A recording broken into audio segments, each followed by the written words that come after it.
but it will start right on time. Already.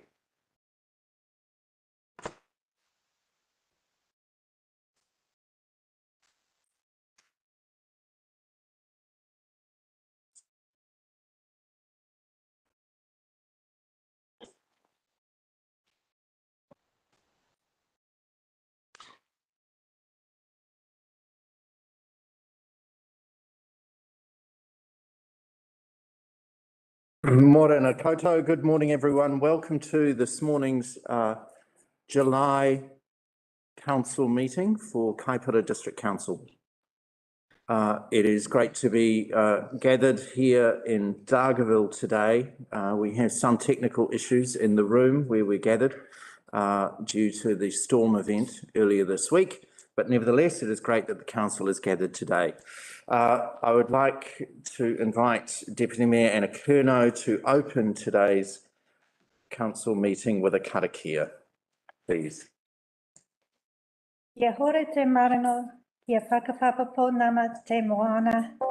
Hei huarahi mā tātou I te rangi nei, aroha atu, aroha mai, tātou I a tātou katoa.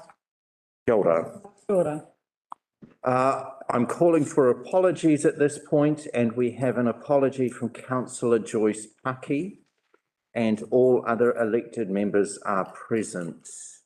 I would like to move the apology of Councillor Joyce Paki received, and I'm seeking a seconder for that. Councillor Curnow, thank you. Is there any commentary on this? No, we're putting this to the vote now. Thank you. All those in favour, please say aye. Aye. Against? Carried. Thank you. Item number 1.3 for today is the confirmation of the agenda, which is before us. The agenda has been published, and I would like to move the agenda as published be confirmed. Councillor Delavaris Woodcock is seconding that. Thank you. Is there any commentary about the agenda for today? No, thank you. So we're putting this item to the vote now. All those in favour, please raise your hand and say aye. Aye. Aye. Against? Carried. Thank you. Item number 1.4 is the conflict of interest declaration. Elected members, are there any conflicts of interest pertaining to any of the items on today's agenda?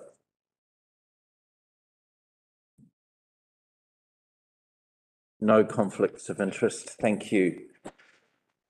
Moving on with our agenda for today, presentations and petitions. Sometimes we'll have a presentation from members of the public. There are none today, and there are no petitions being received by the council either. So moving on to section 3 of today's agenda, we have here the confirmation of the open minutes of the 29th of June council meeting. I'm seeking a mover here. Councillor Wilson Collins is moving these as a true and accurate record of that meeting on the 29th of June, and I'm seeking a seconder for this. Councillor Curnow, thank you. Is there any commentary about these minutes? No commentary? Thank you. All right, we're putting this to the vote now. All those in favour, please raise your hand and say aye. Aye. Against? Carried. Thank you. Section number 4 of today's agenda is notices of motion. There are no notices of motion for today's agenda. So we're moving on rapidly now into our decision section of today's council meeting. And the first of these items is item number 5.1, is the revocation of a speed limit bylaw. Now, for clarity, elected members, the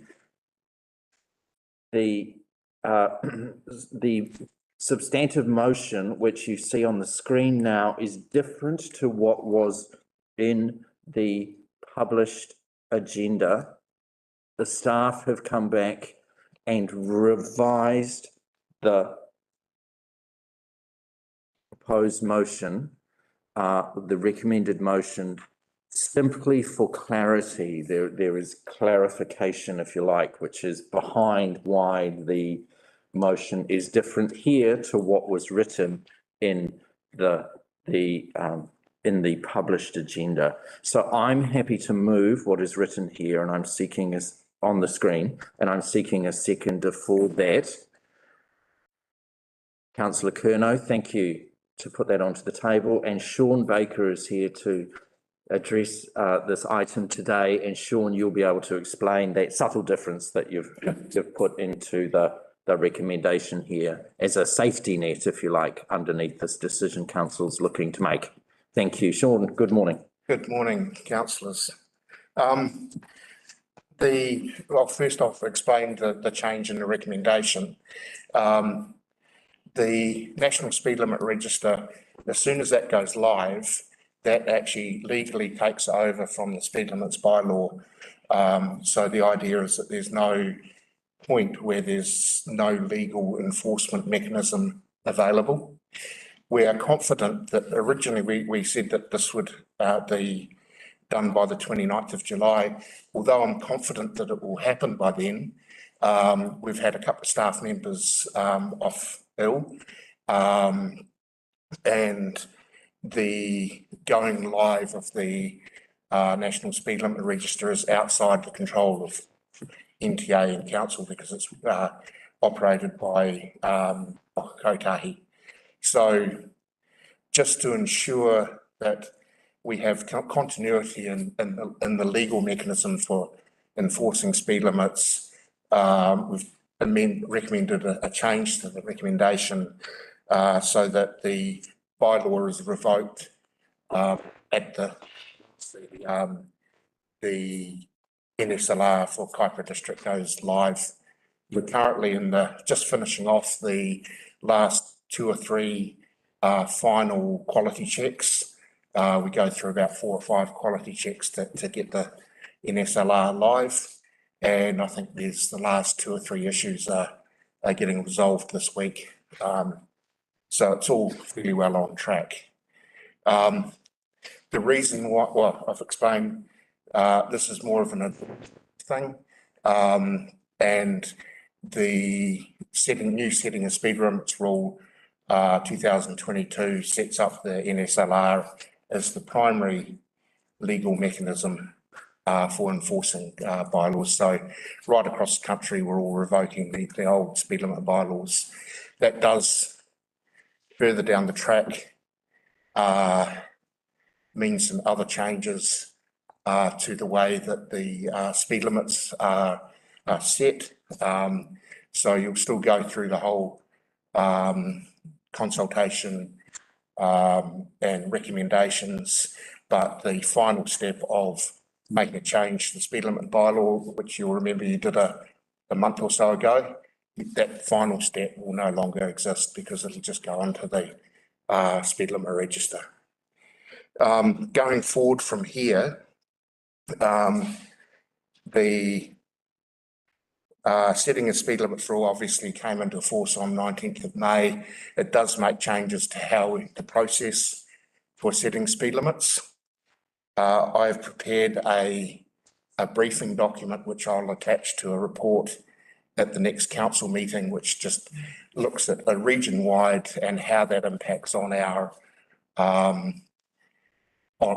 speed limit rolling speed limit review program.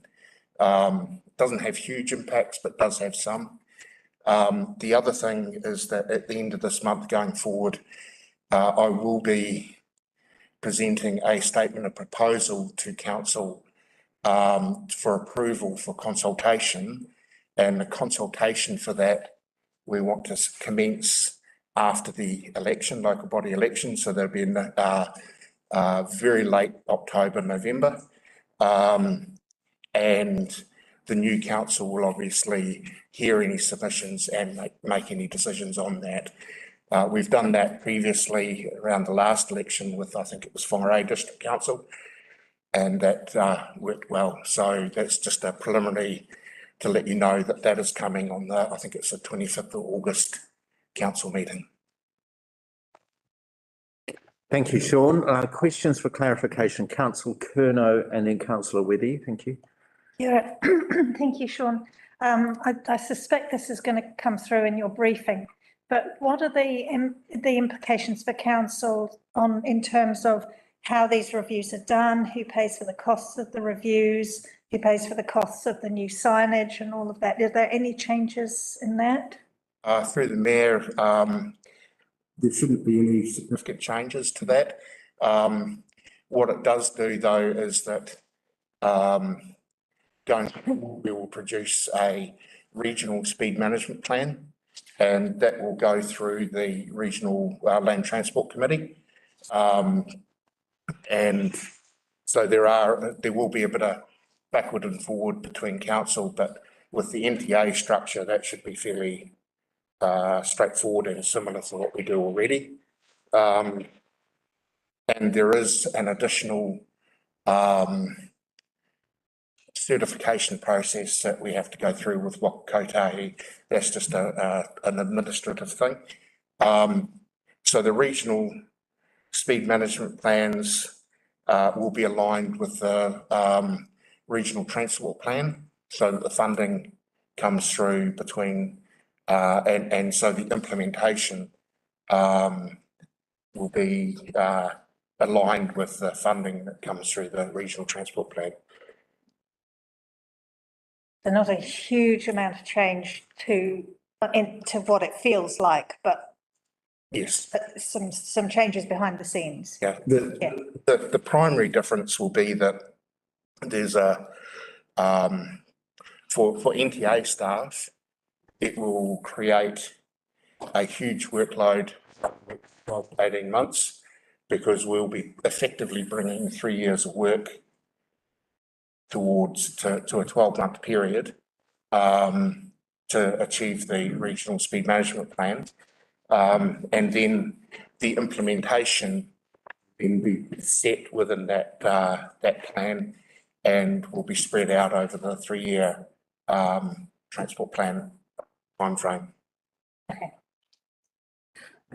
Thank you, Councillor Withy. Question. Yeah, thank you, Mr. Mayor. Thanks, Sean.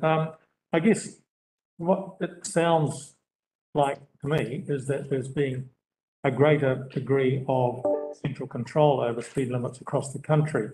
And we know, having those of us who are on the speed limits bylaw review hearings panel, know the level of community interest that speed limits generate. And I'm just wondering, how can we be assured that the communities we serve have got a voice in inputting into what the speed limits in their particular community under the new scenes? But you mentioned that there's going to be a step, the hearing is not going to be part of this new system that we go to. Through the Mayor, still be consultation, and I think although we haven't worked out the detail of that for the regional plan, which comes after what we're doing later this year, it will be a challenge, yes, mainly because we will be consulting on something that might not be implemented for another 2 years. So what will happen is that one concern that I have is that under the new rule, we will consult on a speed limit now, and then we won't see a sign on the road for maybe 2 years. So that in itself creates some challenges. The new rule does still provide or require consultation, and going forward, we will look at consulting still on a district by district basis, accepting that consultation is likely to go at about the same time. And some of the changes, we have to link funding and infrastructure to the speed limit changes. So some of the speed limit changes will actually make a wee bit more sense to the public as well. But you're correct that there will be challenges associated with that. But we'll be working as we can with that. Thank you. Thank you. Councillor Vincent, question. Thank you, Mr Mayor. I've got a process question. What happens if we simply do nothing, sit on our hands, and not pass not give effect to the recommendation that's been made? Through the mayor, with respect to the recommendation that you have in front of you now, when the NSLR goes live, that will become the legal mechanism, and you'll have how shall we say, a bylaw on your books that is no longer enforceable, no longer legally able to have. Going forward, I don't know what the legal implications of not doing these speed limit reviews are, but there would be, if we didn't do them, I suspect that there would be funding issues, because some of the funding that you get through the national. Okay, I didn't realise there was a connection between the speed limit reviews and the what is going to be the legally enforceable document in terms of the policy document. What I'm talking about is not like, what if we don't bother to cancel the existing bylaw? Just simply be superseded? Through the mayor, I don't know the technical answer to that question, but what I will say is that that whether you revoke the bylaw or not now is really immaterial, because the setting of speed limits rule clearly sets the legal practice, what becomes a legal mechanism. And I accept that, and I just wonder why we're taking so much time over this matter, I guess. Thank you. We're in the hands of the council about how much time this matter's taking. Councillor, this could be over in mere seconds. Councillor De La Woodcock, question? Yes, thank you, Mr Mayor. My question is, how can we be certain that the decision about speed limits is driven by road formation, safety and sightlines, etc., rather than funding driven, and that it will be ground truthed? So there will be a correlation, because if this matter is taken out of the local decision making, how can we be certain that the centralised model will actually relate applicably? Point of order, Mr Chairman, relevance. Thank you. There's a point of order, and so can you please explain your point of order, Councillor? Well, the question is whether we revoke the bylaw or not, and it's apparent that it doesn't really matter if we revoke the bylaw or not, the new rule will apply. So how is it relevant that we need to discuss the implications of the process by which the speed limits are set?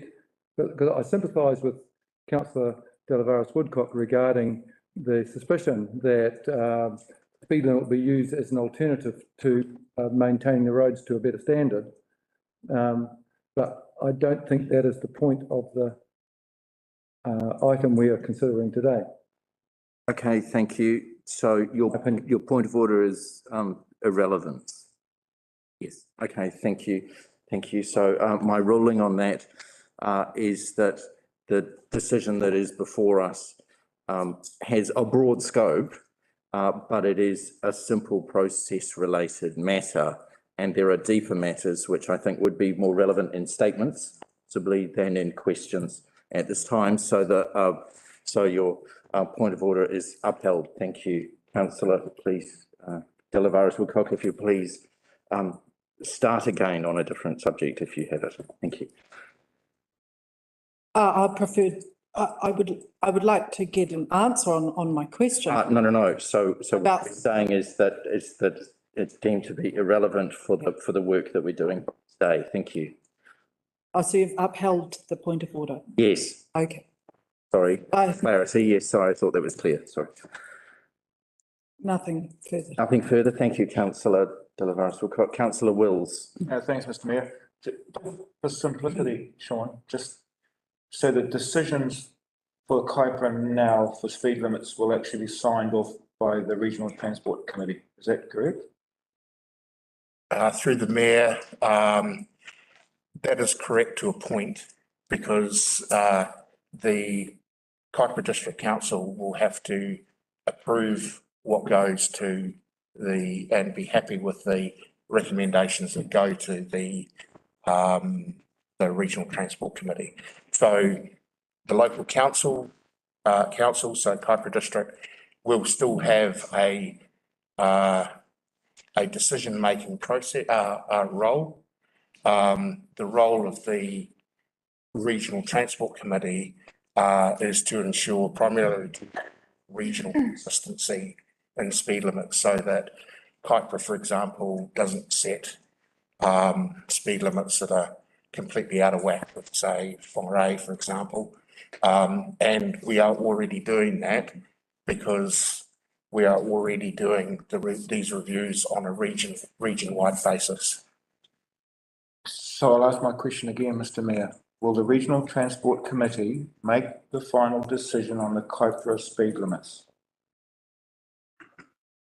under this new model or under the new rules? Yes, I believe so, yes. Which I'm asking, when will the public be made aware that the council, the local council no longer has the authority to make the final decision? All we're making, for simplicity, is recommendations from here on. The public will still be consulted in the way they are now. Please, I can't answer. very specific question. When will the public be notified that it's a regional decision from here on, not a local decision? I can't answer that question with clarity at the moment. I'm sorry, yeah, I can find that out. Because I note that the West Coast speed reviews, Mr. Mayor, were due to have started in the middle of this, well, around about now, and have now been deferred because of the workload, and I accept that. But those West Coast speed limits will no longer be our district council's final decision. That's what I'm asking, when the public will be made aware of that, because there's a lot of interest in the Baileys Beach area in particular around safety and that, and reducing their speed limits in that community. When will they be told that that's no longer our job? Okay, with respect to West Coast Potu catchment area, what we're doing is we're producing what's called an interim speed management plan. And so that will go out to the community, and in the recommendations for that will go back to this council, and council will approve those recommendations, and then we go straight to Kotahi for certification. So with respect to West Coast and Potu and the other two catchments that we're doing under the interim process, we effectively bypass the need to go through the regional council. So those, even though they'll be going to, so even though that they'll be going through the new council, they will still remain within the Kaipara's authority to make the final decision. Yes. But then from then on, it will become a regional It'd be transport committee final sign off on the roading speed limits. through the mayor, that is correct. Thank you. Thank you. Thank you. Are there further questions for clarification? No further questions. Thank you, Sean, for answering the questions this morning. You may sit back. Thank you. On page 2 of the report that we have here, in the significance and engagement section, it says very clearly, this is a procedural matter that implements national legislation. The concerns that are being raised and the questions around the council table about the ability of this council to be working with its community on the speed limits that its community wants are certainly very valid and very heard. And the simple matter is that this decision before the council today is a procedural matter that implements national legislation and seeks to avoid confusion in the community and among the people regarding which law is responsible in which case? Is it the national law or is it the council's bylaw? So our hands are tied here, and it's certainly challenging. But the situation that we are in, again, on page 2 of this report, this is a procedural matter that implements national legislation. As far as I'm concerned, that's the great challenge before this council here. So it's very clear. Thank you. Councillor Kerno. Yes, thank you, Mayor. It is a simple procedural decision that we have little control over. I'm very interested, however, in the briefing that we're going to bring to us, where we can explore the wider implications on community and council's role in this new process. Having said that, I do see that there are some real advantages to a consistent approach to speed management across the wider network, not just from council to council. So I'm really interested in the discussions that we have ahead of us. But this is a simple decision, so I'm recommending that we get on with it. Thank you. Thank you. I'm seeking further statements in support of this. Councillor Vincent. I support the motion. I don't think it's viable to oppose the motion. Thank you. Thank you. So considering this procedural motion, in the interest of time, we've now had 3 speakers speak for it. I'm looking for anyone who would like to speak against this item. Thank you, Councillor De La Woodcock. Thank you, Mr. Mayor. In principle, I am opposing this recommendation to revoke the speed limit bylaw because it represents another cut of the deliberate death of local government caused by 1,000 cuts.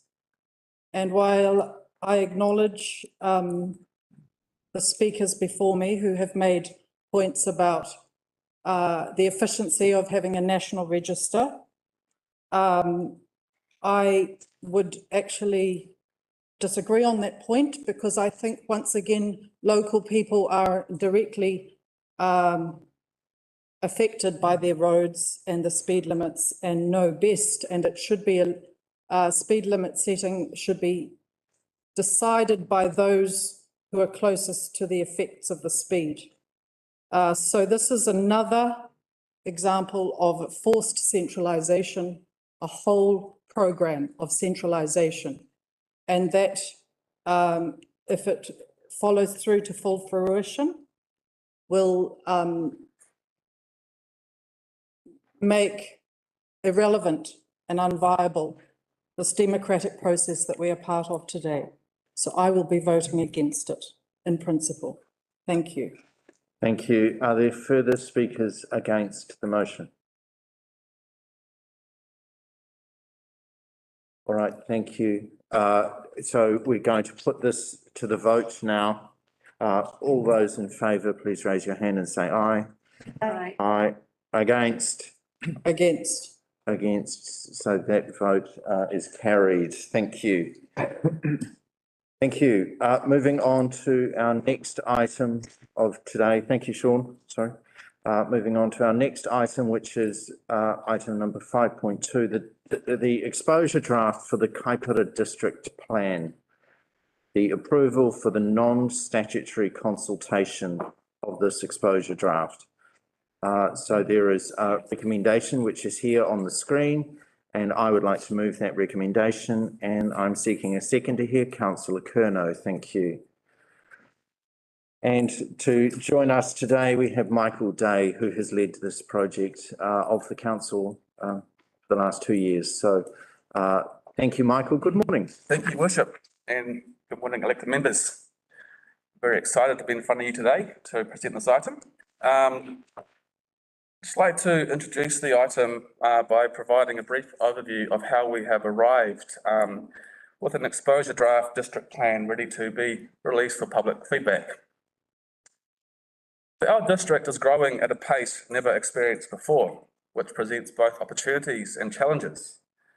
Council has recognised this through the recent work to develop the Kaupara District Spatial Plans, which provide a long-term vision and a strategic plan to guide future growth within our district. However, this is a non-statutory document and its direction needs to be implemented through the district plan, which is essentially the rule book for a district. In August last year, we released a suite of district plan review discussion documents, which signalled to the community that Council had commenced a review of the district plan, and it outlined that the new plan would be in an E-plan style and the National Planning Standard structure. In September last year, we commenced work on preparing the exposure draft district plan. From a governance perspective, this has included 8 full-day briefings and workshops as we've developed and tested these draft provisions. The exposure draft district plan is significantly different from the operative district plan. And in my view, this is very exciting. We've heard your direction with regards to creating a simple and enabling plan. The exposure draft contains significant structural changes in line with the National Planning Standard direction. This has allowed for a reduction in unnecessary content and duplication. Chapters are more succinct in the operative district plan, with clearer and more focused policies and rules. The exposure draft is a GIS-driven E-plan that is easy to use and navigate, with the ability to easily cross-reference to other chapters and for property owners to easily find the rules that apply to their land. To enable economic development, we are proposing to significantly increase the amount of land zoned for residential, commercial, and industrial activities. We also anticipate the new plan will provide a greater level of housing and lifestyle choice. As an example, the operative district plan has a single residential zone and a single rural zone. The exposure draft proposes 3 residential zones, 3 rural zones, and a settlement zone. All these zones anticipate different housing densities and therefore differing housing and lifestyle choice for our residents. The exposure draft implements requirements from the New Zealand Coastal Policy Statement and the Regional Policy Statement, such as the coastal environment mapping, natural character mapping, and outstanding natural features and landscape mapping. It proposes a more mature risk-based approach to managing natural hazards and includes all the latest finalised mapping from the Northern Regional Council. In my opinion, what we have in front of us is a very good starting point for a discussion with our communities. We have 6 weeks of planned engagement ahead of us, which will include running webinars, attendance at markets and community drop-in sessions, and a variety of other measures, such as targeted engagement with key stakeholders, to ensure robust and comprehensive engagement with our communities. This new plan will be the last Kaipara-specific district plan, and I urge you to be bold and to demonstrate strong leadership by releasing the exposure draft for public feedback. After all, if we haven't got it right now, we'll hear that message loud and clear from our community, which is a key benefit of releasing a draft district plan, and which will help to ensure that the notified plan next year is as robust and legally defensible as possible, which is the end game here. Thank you. Thank you, Michael. Elected members, are there questions for clarification? Councillor Vincent. Thank you, Mr. It's a process question again in terms of, given the stage where we are at in the electoral cycle, also puts a certain lens on our involvement. And I was just wanting clarification on to what extent was there any expectation, or was it desirable or undesirable for elected members to be involved in that community consultation? It may not be a question for Mr. Day so much as Mr. Maris, you're welcome to have a crack at this. If I can paraphrase the question, Councillor Vincent, are you wondering whether or not elected members around the table can be part of the consultation activity? or whether they should be? So this is a long-standing bit of work.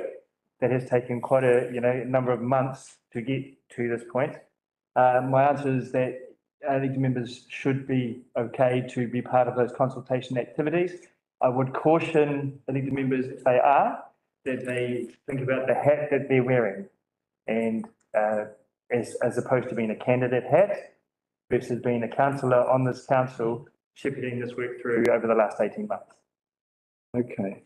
Well, just leading on from that, and it may be a question for Mr. Maris rather than Mr. Day. Thinking ahead to next year when the proposed plan is notified, what constraints, if any, are there on elected members individually making a submission to the proposed plan? I would probably have to. It may have implications if the final decision to adopt the plan comes. Yeah. There is always a tension between elected members being, through your worship, obviously a ratepayer in the district and impacted by this. So I would expect that elected members would discuss previously to putting a submission through with me. Through the chair, I have experienced this previously when I was working at Northern Regional Council, and an elected member, a councillor, provided a submission on our regional plan, and that essentially that stopped him from actually being involved in the process any further from a governance perspective. But let's face it, pardon me, very little involvement for practical purposes with elected members subsequently anyway. That all they left was this final decision to adopt or not adopt the plan. Through your worship, it's all about that perception of predetermination, and you've been out there. So what I will commit to, obviously, is as part of the incoming council, we'll take them through this process and we'll make sure that they understand the legalities and the implications of such when we get through that process next year. To help answer your question, Councillor Vincent, we'll bring in Warren Bangma, who's council's legal in-house lawyer here, to be able just to discuss on this point of predetermination and the effect. Warren, if you'd be so kind. Thank you, Worship. I'm happy to address everyone from my seat here. Just from your seat, thank you. Look, I would echo the comments from Mr. Maris. I think where elected members make personal capacity, it does create a potential risk around subsequent council decision making, particularly where submissions by elected members might express, as one might expect, a strong view in a particular direction. I think it does leave decision making open to challenge on the basis of predetermination or bias. And I agree with, I think it was Mr. Maris, perhaps it was Mr. Day, in those circumstances where an elected member has made a personal submission, the most appropriate thing to do would be for the elected member to recuse themselves from any sort of decision. I would have assumed that. Thank you. Thank you. Thank you. I hope that that's clear, but it's an important matter. Thank you. Thank you, Warren Bangma. Are there further questions for clarification, Councillor Curnow and Councillor De Lavares Woodcock?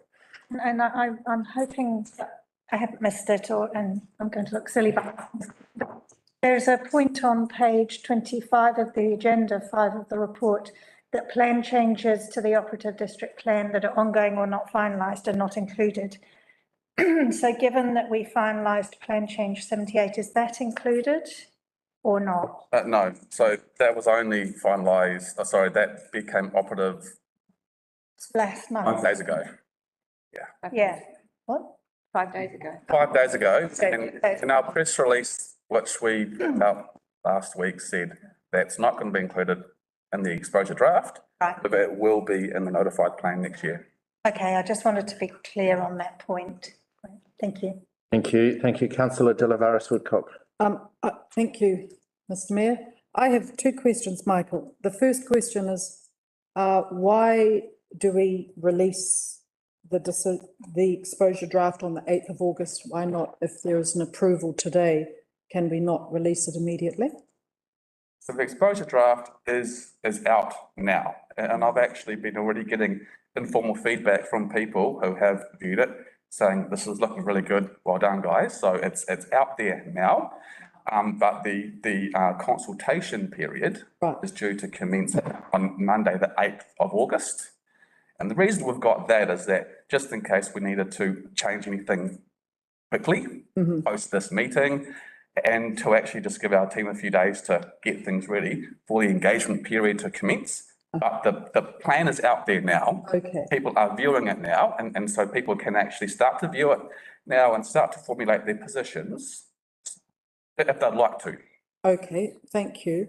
And if there is significant pushback on site sizes or other aspects, how will that feedback be considered? Would it be by the number of submitters or by substantive quality arguments, for example, or both?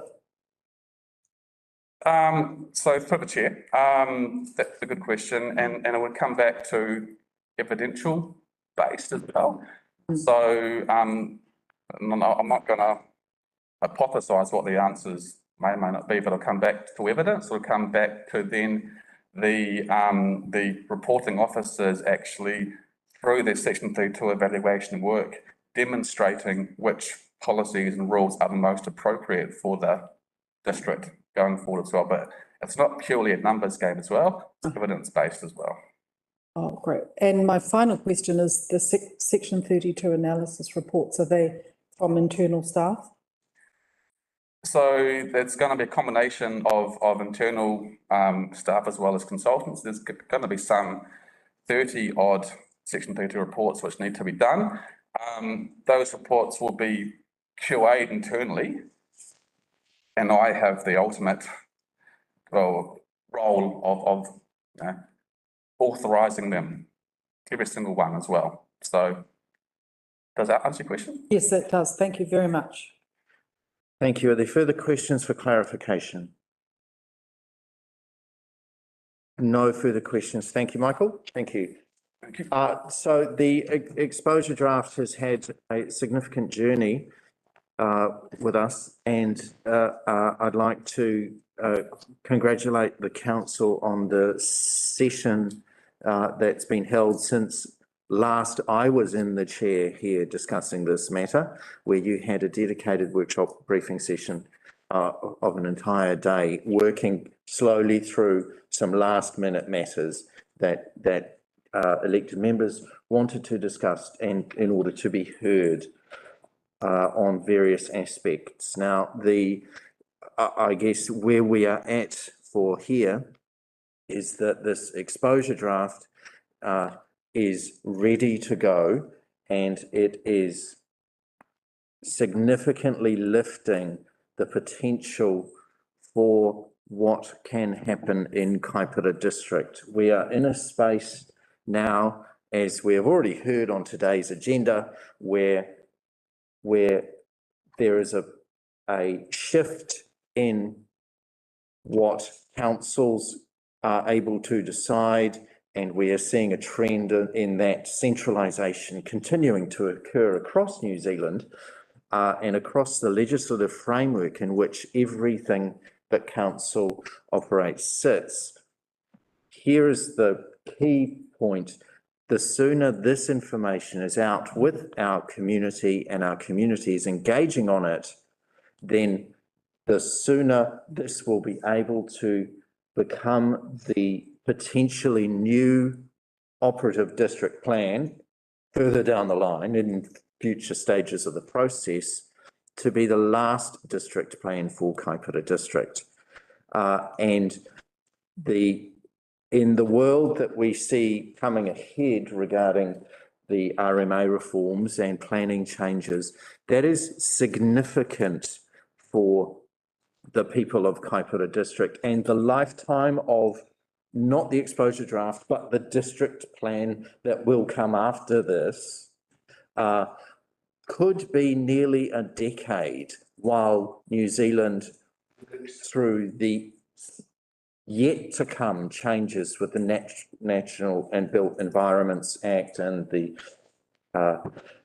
Spatial Planning Act and all the changes to the RMA. So the important thing here is that this work leads us safely into conversations with all of our community, which is, hey, what do you think? Nature of conversations. like, here's the vision. Yes, we're looking at taking the 39 hectares of commercial land in Kaipara district and opening it up to 93 hectares of commercial land. Kaipara, do you want that? These are the sorts of questions. Industrial land, 110 hectares in the current district plan with a proposed discussion here to 237 hectares. Again, that's more than a doubling in the industrial land capacity for Kaipara district. The opportunity for this council is to be saying to the community, here's a chance. What do you think? Do you want to go in these directions in a safe way, having those discussions in a non-statutory way? And that's what I mean by the word safe, because they're non-scary, if you like, for people to engage with. And so, look, I applaud the team and all of the work that's gone on here and the elected members for their additional engagement and seeking to be heard regarding further refinements from an elected member perspective. And I congratulate the team on the work that's gone on here, and I'm looking forward to hearing from the community about what they think about us lifting opportunities for Kaipara. Thank you. Councillor Kerner. Thank you, Mr. Mayor. Yeah, I'm really excited to see this exposure draft get out to the community. This is based on and about giving effect to the spatial planning work that was done a number of years ago. I'm losing track on how many years ago that was, but and for me, when I reflect on my time, my 2 terms and before that, the staff of council, the spatial planning work was the absolute highlight. That was when we got to sit down with our communities and talk about what's your vision? How do you see this unfolding? And so this district plan is about trying to give effect where it can to that. And so I'm really looking forward to the feedback from the community as to how well have we understood that and how well have we tried to give effect to that. Given that this is an exposure draft and this is the most informal part of the process, we can take all feedback and any feedback. There's very little that is actually fixed in stone in here. So really encourage people to have a look up your property, look at what impacts there are on your property and let us know what you think. Have we got it right? Yeah, I think, yeah, just emphasising that this is the most informal part.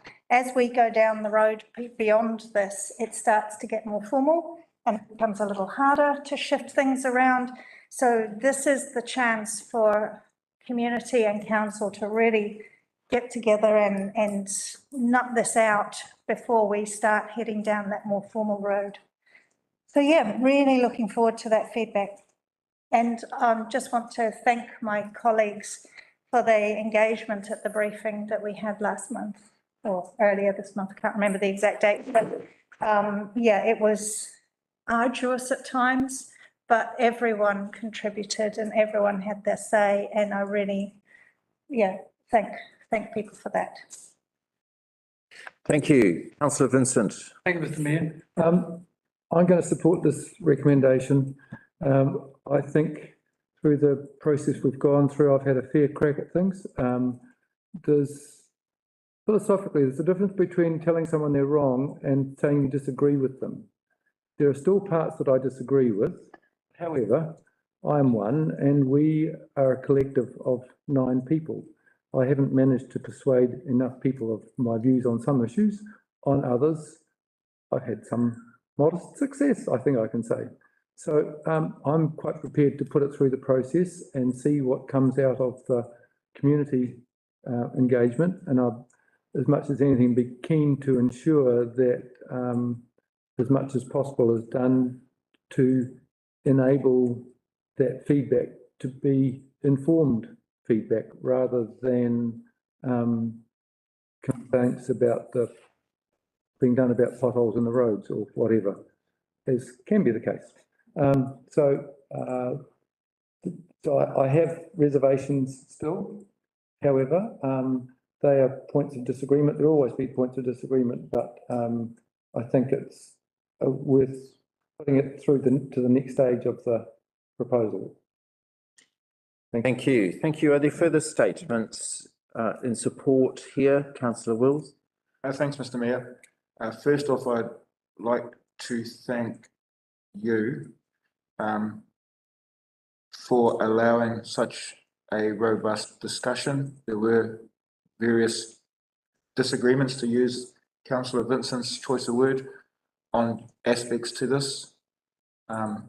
And like any consensus, we're not all going to agree with it, but we came to as much of a middle ground as we could. Behind the scenes, we did have some pretty robust discussions, and led partly by myself on some of the, I did get some feedback. And I just wanted to say that I appreciate the fact you allowed us to really dig into this and have our say in putting this together.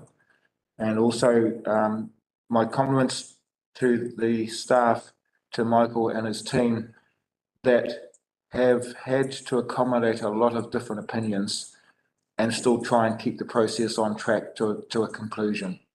So even though I may have been at times aggressive with Michael and his team and my demands personally, and trying to look after the community that put me in this position, I do want to thank them for the effort and the fact they were able to keep it on track and come to this. And it's great to see it go out, and I hope we do get some really informed participation by the community. So now that's Michael's biggest challenge, is to actually encourage that participation by the community so that we all own it for the next 10 years. Thank you. Thank you. Thank you. Are there further statements here? Councillor Weddy. Yes, thank you, Mr. Mayor.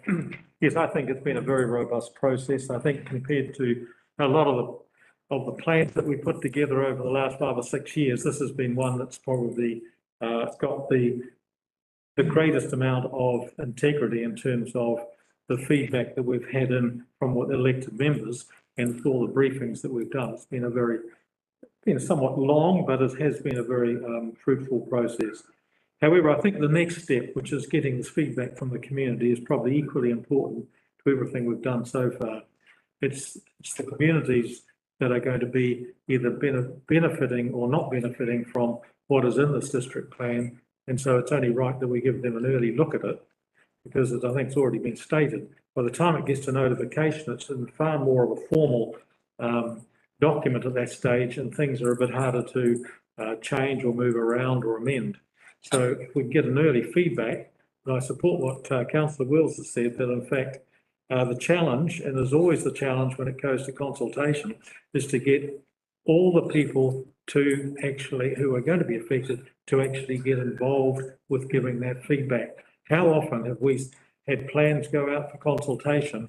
We get a limited amount of feedback, and then the minute we adopt that plan, we get a whole host of feedback. And that's not constructive. This is this 10 years lifespan. It's so fundamentally important to this district to get it right, considering the inadequacies of the operative plan. And so I just hope that whatever we do, Michael, let us know if we can help, but we've got to get feedback to all the key and interested stakeholders. Thank you. Thank you. Further statements, Councillor Wilson-Collins. Thank you, Mr. Mayor. I think most of the positives have already been said, so I just want to say that I concur with the congratulations and the thanks of the staff and the elected members and the robust conversations that we have had. This has been the term of the district plan, as far as I'm concerned. If we put COVID aside, this has been the next biggest thing that I think we've dealt with. So it is with anticipation that I wait to get this over the line today. I think I join Mr. Day with just wanting to get things moving. It's been a huge process that has been handled spectacularly by the staff. rounding together us elected members and all our varying views and the views we bring from the community. So absolutely agree, though, that the community now needs to step up and do their research into this district plan, have a look, as has been said by the councillors already. Please get involved and be a part of this formation of the plan that's coming out next year. This is the time to get involved now. So best of luck, everybody, and let's get it moving. Thank you. Further statements? Councillor De La Varis Woodcock. I'll keep it brief, but the last time we convened on this matter, it really stuck out to me a comment from one of the staff, which I thought was very brave, when she addressed the council and said that the operative district plan is not fit for purpose and we are not getting good planning results in Kaipara.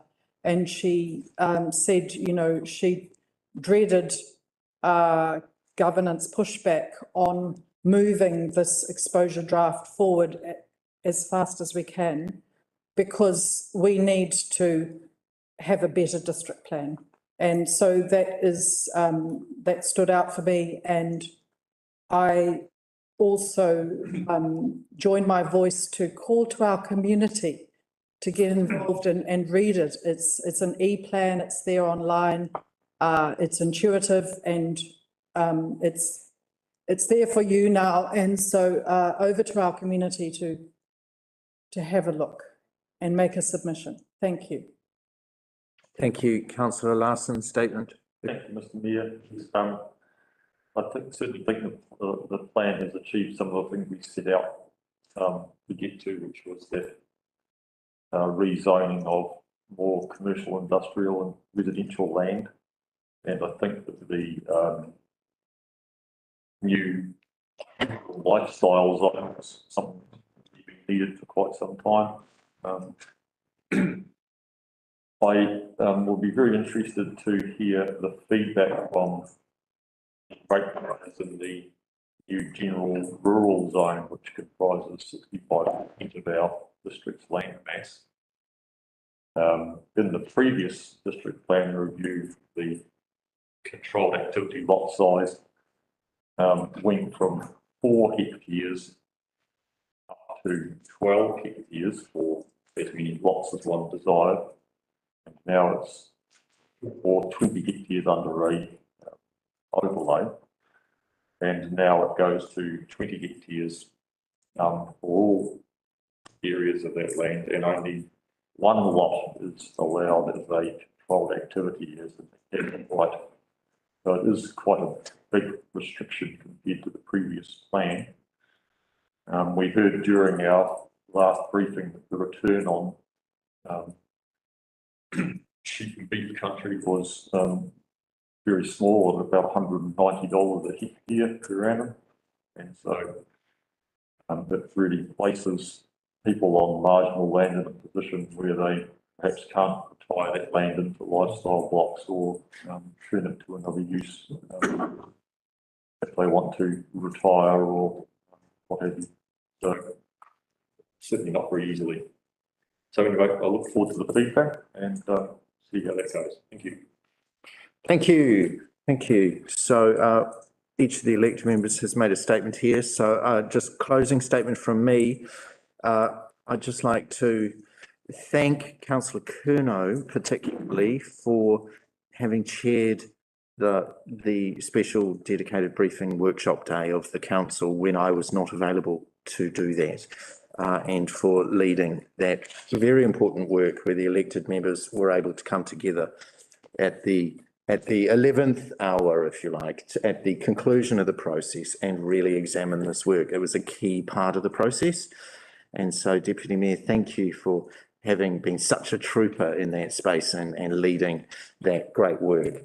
At this point, everything that's needed to be said here has been said, so I'm not going to say anything else. So we're putting this to the vote now so that this can be out the door and into the community as quickly as possible, because I know they're champing at the bit for it. So We're putting this to the vote now. This will be Mr Maris by division, please.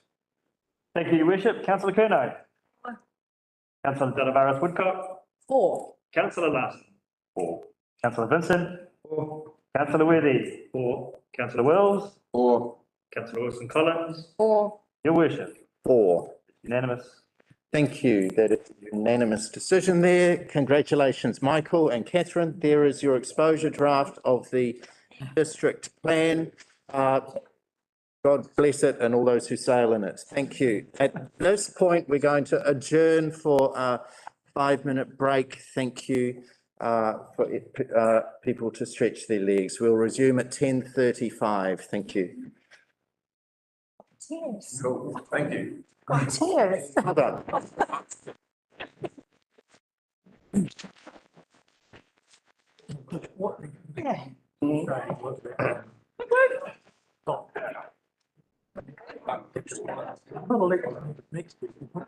Thanks, guys.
The council is gathered again.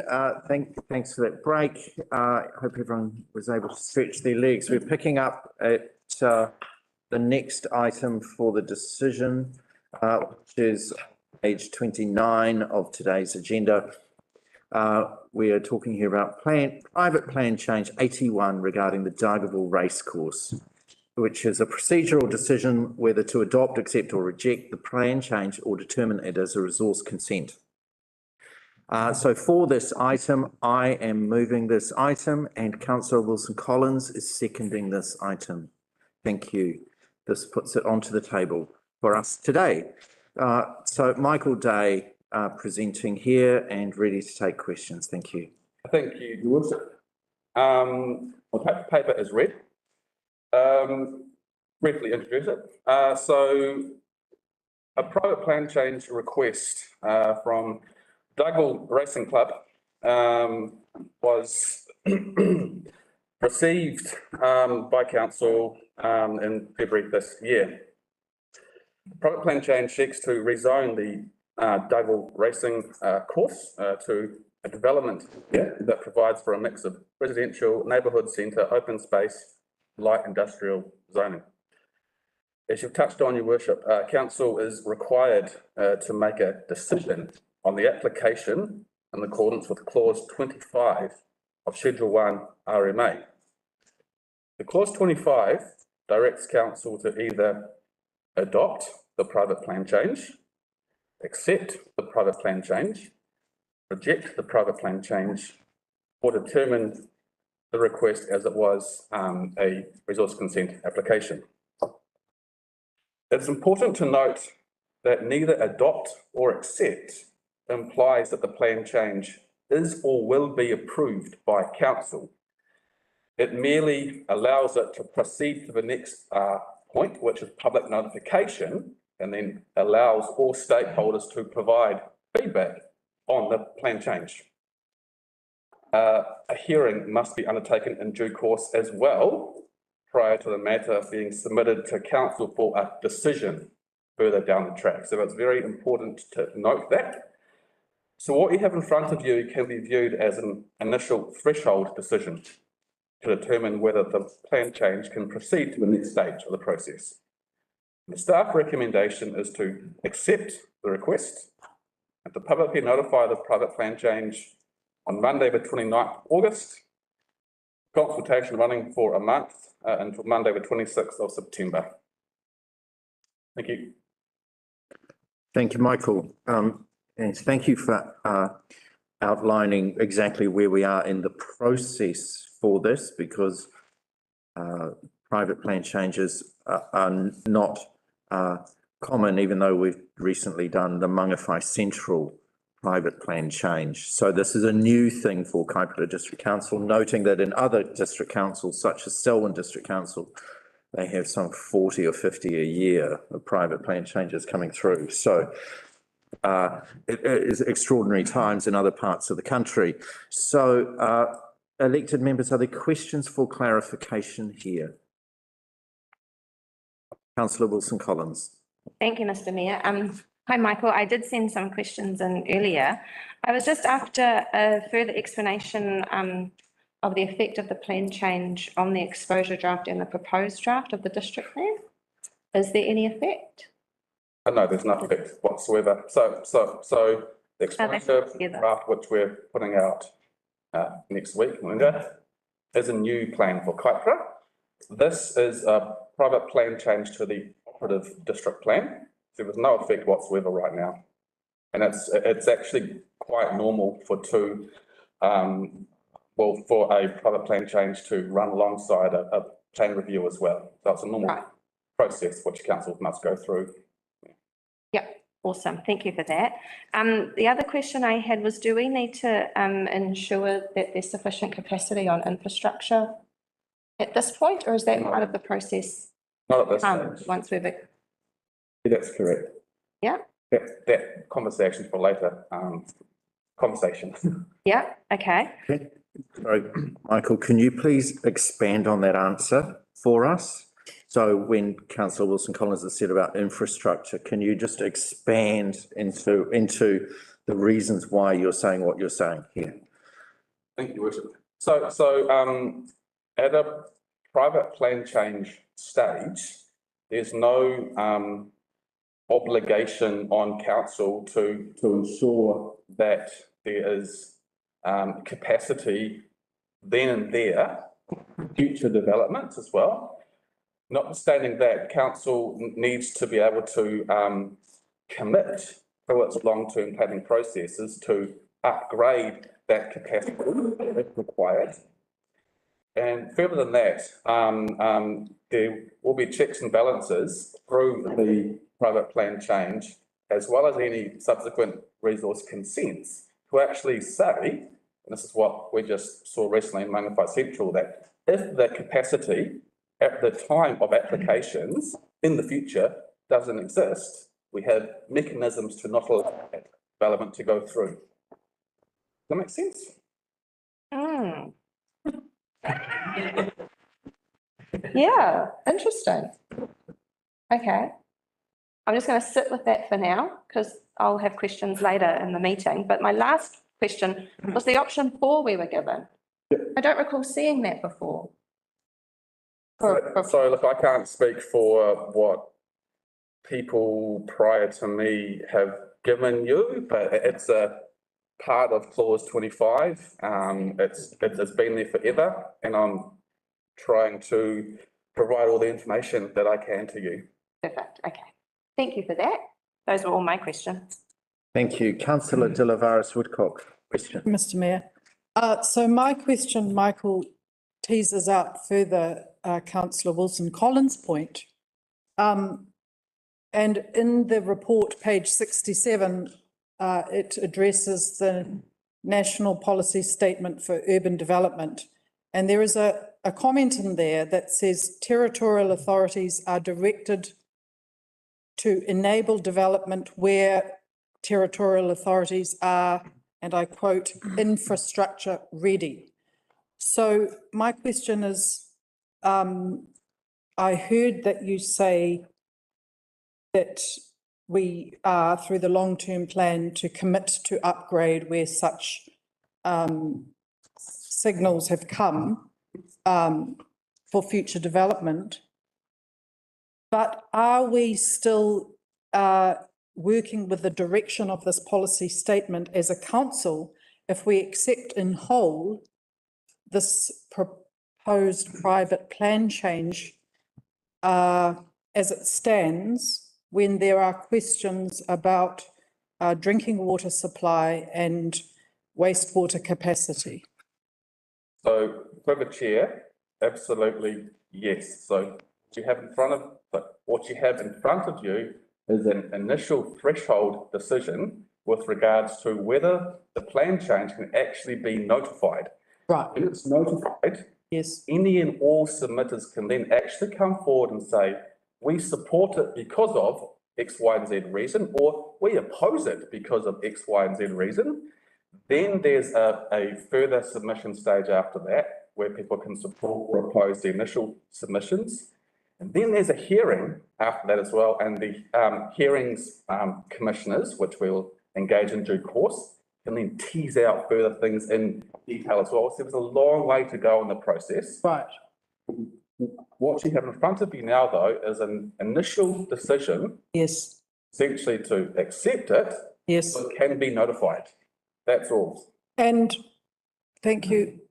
A further question, Mr. Mayor, is wanting to gain knowledge about that hearing step. And from what I understand, and am I correct, that hearing process can be an iterative one where parties are asked to adjust the proposal or to negotiate on various aspects of that, so that these concerns that I have and other members have expressed will be met and answered to or spoken to through the hearing processes under the leadership of the appointed commissioners. Is that right? Through the chair, short answer, yes. Okay. Absolutely, Thank you. absolutely. Thank you. Councillor Wills, question. Thanks, Mr Mayor. Just to help me out here, Michael, from my understanding, because this is the first time, I think as a councillor, I've seen this application, because the last one was dealt with differently. From the applicant's point of view, the four options that you've put forward that we can potentially take, just to help me, can you please explain the difference from the applicant's perspective on what the outcome is for them and which one because we're not looking at actually delving into the application itself. We're not looking at discussing the ramifications of the justification or what they're choosing to do. We're just looking at the process. That's my understanding of this. Sure. So can you just explain to me, please, the outcome for the applicant of the four different choices?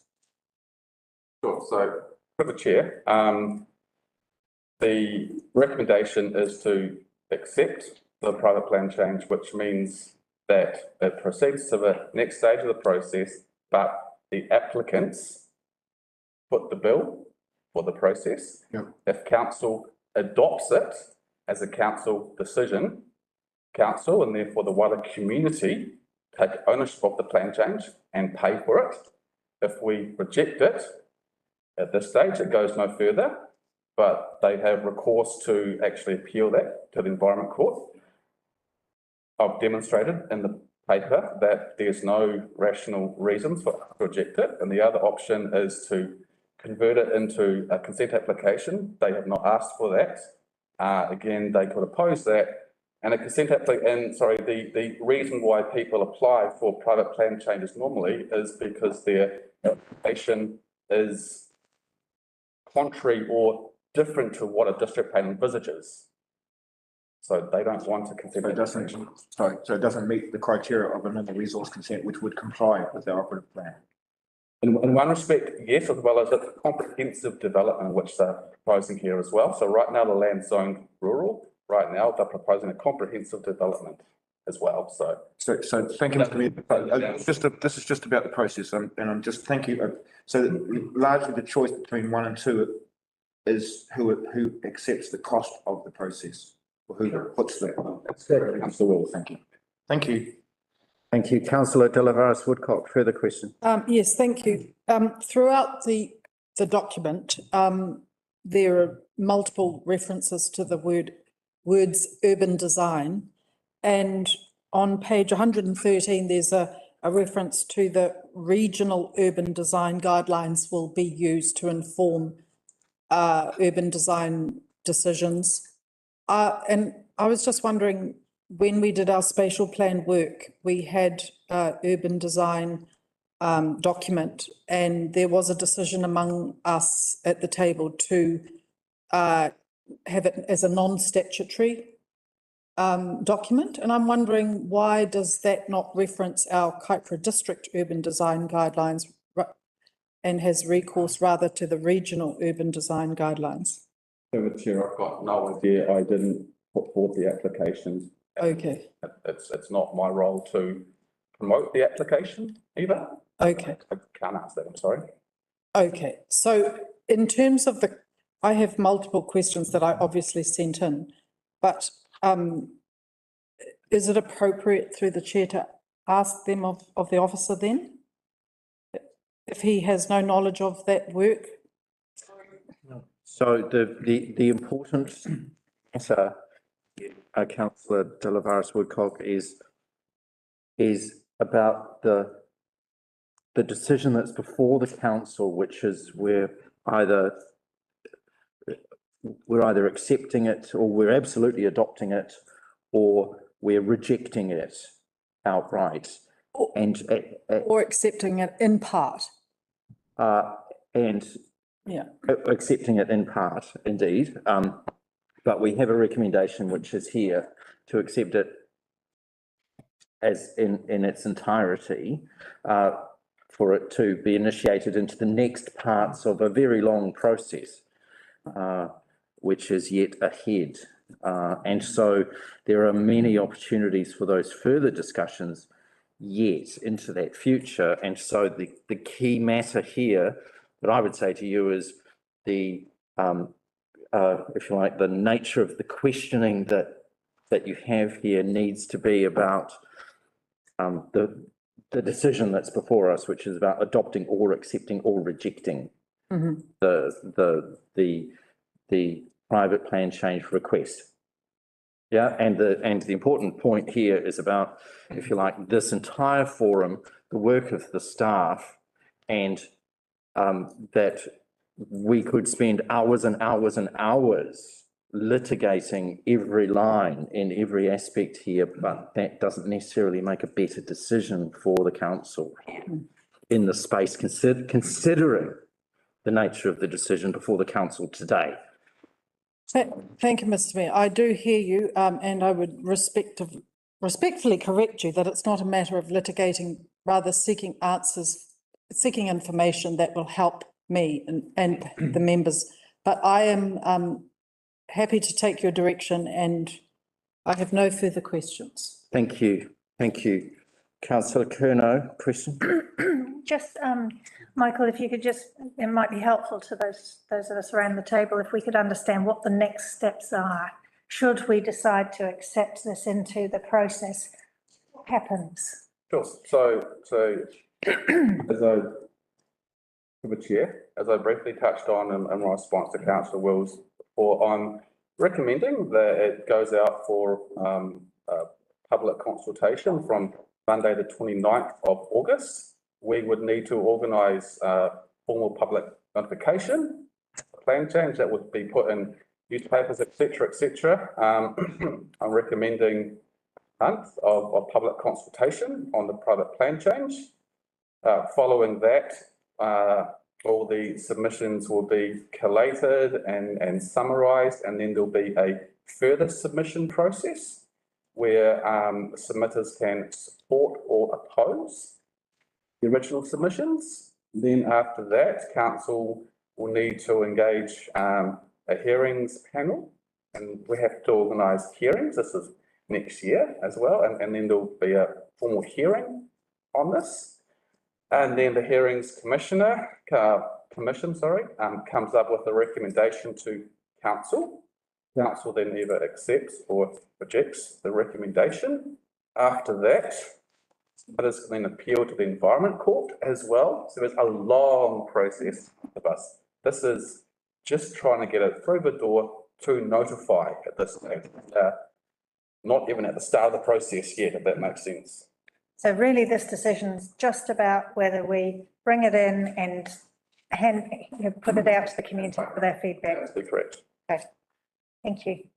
Thank you. Councillor Larson. Thank you, Mr. I think with what you have already said, but just to draw things to a close if we can, the only question we really need to ask you, which you've already answered for us, is it not that the proposed private plan change is in a form that can be accepted, and there are no matters within it that would require us to reject it? Thank you. In which case we could probably vote. Thank you, Councillor Larson. Are there further questions for clarification? No further questions. Thank you, Michael. Thank you for your presentations today. Elected members, I think these final questions have been really telling, and the answers here about the nature of the decision that is before us here, and which is very much a procedural matter for an idea which has been brought forward by the tripartite group, which is focused on this project. So it's their show, and it's our decision now to say, yes, it's valid to discuss this community. So I'm supporting the acceptance in whole of the private plan change, so that all of it comes forward for discussion with the community and engagement. And I'm absolutely confident that the council systems are ready to catch the input and contributions of the community here, and for us to go forward with a really robust process, which is entirely appropriate, statutory and correct in every sense, because that's what Kaipara District Council does here. So I have absolute confidence here, and I'm keen for this to move forward so the community can engage. Thank you. Councillor Wilson-Collins. Thank you, Mr Mayor. I remember attending a briefing or a workshop some time ago where an economist presented to us and basically gave us a forecast that Dargaville was a dying town, to put it bluntly. And I challenged his predictions and said that, well, it would be unless we planned for it not to be. Part of our district plan work that we've just passed, opening up some land for development, and these private plan changes that are coming through are trying to change that future prediction, which is good to see. It's obvious that there is demand and a need for more residential, commercial land. However, I would also encourage the community to put forward their submissions as this goes forward. This is another thing where we need the community to be engaging with the process and be vocal during the submission period, so that robust decisions can be made at the end of the day, rather than waiting until things have gone through to tell us what they think. So that's just another plea out to the community. Today is the process of getting this out for consultation. Accepting it is what I agree with. So it'll be really good to see the process moving forward. As the Mayor has said, plan changes aren't common for the Kaipara District Council. So here we go again. Thank you. Thank you. Further statements, Councillor Wethy. Thank you, Mr Mayor. Well, firstly, I think it's great to see an initiative like this is being promoted here in the West. It does, as Councillor Wilson-Collins has said, provide optimism for Dargaville and its surrounding area, where so many people have tended to say there's no growth and basically written it off. And this could be a new chapter in this part of our district, and I think we should, as a council, welcome that. I'm also would like to thank Michael for going through the detail of the process. And this might have been something that we perhaps didn't, as a group of elected members, understand as well as we should have when Plan Change 78 was put together and presented to council, and ended up being politicised and suggesting that this was not a democratic way that council should have accepted what is basically a procedural matter. Point of order, Mr Mayor. That occasion. Point of order, Mr Mayor. What is your point of order, Councillor De La Varas-Woodcock? Private Plan Change 78 has no bearing on today's discussion or decision. It's irrelevant. Sorry, so you're saying that this is irrelevant, that the topic being discussed is not relevant? Of something, an historic, completely different matter. Sorry, thank you. So my ruling on this is that that point of order is held. Please proceed, Councillor. So having just bringing back that point, I am complimenting Michael Day on his ability to actually make this group of elected members aware of the process that we're going through. And that applies to previous plan changes as well as future ones. This is a procedural step. It starts the ball rolling. It gets exciting opportunities like this onto the table so that the community can be notified, interested stakeholders, and the whole process going through hearings, possibly the Environment Court, etc., etc. And so this is a very important part of this council's decision-making processes. And I'm really very, very excited to think that not only do we have in the east a significant development which is of a similar scale, we're now getting one being proposed for the west side of the district, and I certainly hope that we can help process it through the appropriate channels and get a conclusion sometime as early as possible in the new year. Thank you. Thank you. Are there further statements? Councillor Wills, then Councillor De La Cook. Thank you, Councillor Wills. Thanks, Mr Mayor. It's a procedural issue and I'm choosing my words carefully about talking about the plan change intention. But I wanted to say that I support the opportunity that this is arguable. And I acknowledge, having read the plan, that it has alluded to the differences between it and the spatial plan designation for that area. And it's gone to significant effort to explain the differences and the similarities and their intentions. And so it covers a lot of the areas, but I was discussing with some of the people out in the West, farmers and that, and the reality is that this is, if this group hadn't picked this up and run with it, it would still be growing, fattening a handful of lambs and a couple of hectares of kumaras, compared to what potentially could be a significant positive contribution to the Darwin community. So I look forward to that process after today, and I support the group in looking to do something. I know the amount of effort that's been put in by the individuals behind this, and the fact that they've actually presented to the council in the past as well and talked about what they're trying to achieve. So I wish them good luck with the process and the outcomes they're looking for. Thank you. Thank you. Thank you, Councillor De La Woodcock. Thank you, Mr Mayor. The statement I would like to make comes from a place of feeling discomfort because the dialogue that has been taken place here among us has in some way, I feel, invalidated our role as elected members of Kauri District Council. The decision that we have before us is to adopt in whole or in part the private plan change 81, to accept in whole or in part, or to reject, or indeed to determine if it is more suitable for this application to proceed as a resource consent. This is not, and nothing that we should be doing around this table is about acceding, or I'm going to use a word that's slightly controversial, but rubber stamping.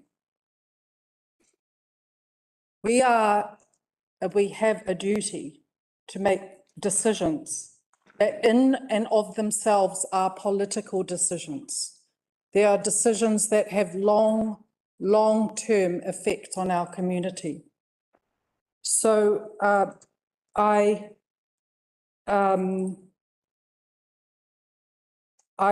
giving my independent perspective to say that it is, as our officer has pointed out, an initial threshold decision. Nevertheless, at this point, this table and these people here could decide to accept it in whole, or we could decide to accept it in part. We could decide to say that the light industrial area is inappropriate, for example, next door to a high density Papakainga, Hauora type residential development. We could decide that with the consistency of water shortages in Dargaville, that it is not within the direction from the National Policy Statement on Urban Design, that we would push forward and accept a plan change without being infrastructure ready. Nevertheless, I support the recommendation to accept in whole private plan change 81, and I take comfort from the words of our officer that the process now goes through the very robust process where all of our community puts forward their opinion about this plan change, and through that Resource Management Act robust natural justice process, all people have the right to be heard. And I have confidence that we will see a good outcome. Thank you. Thank you. Are there further statements? Councillor Vincent. Thank you, Mr Mayor. I was concerned about the last three members actually sailing very close to the wind of predetermination, actually. But Here. I'm not going to venture. Then I thought, well, at least there's a couple of them not intending to stand again, so they'll be fairly safe, I suppose. But I'm ready to vote in support of the motion as it stands. Thank you. Thank you. Thank you. Are there further statements? No further statements. Right. So a closing statement from me. Again, thank you to the officers, Michael, you and your team, for the work that has been done over several months here in order to bring to the council for decision today the work of the racecourse development plan change.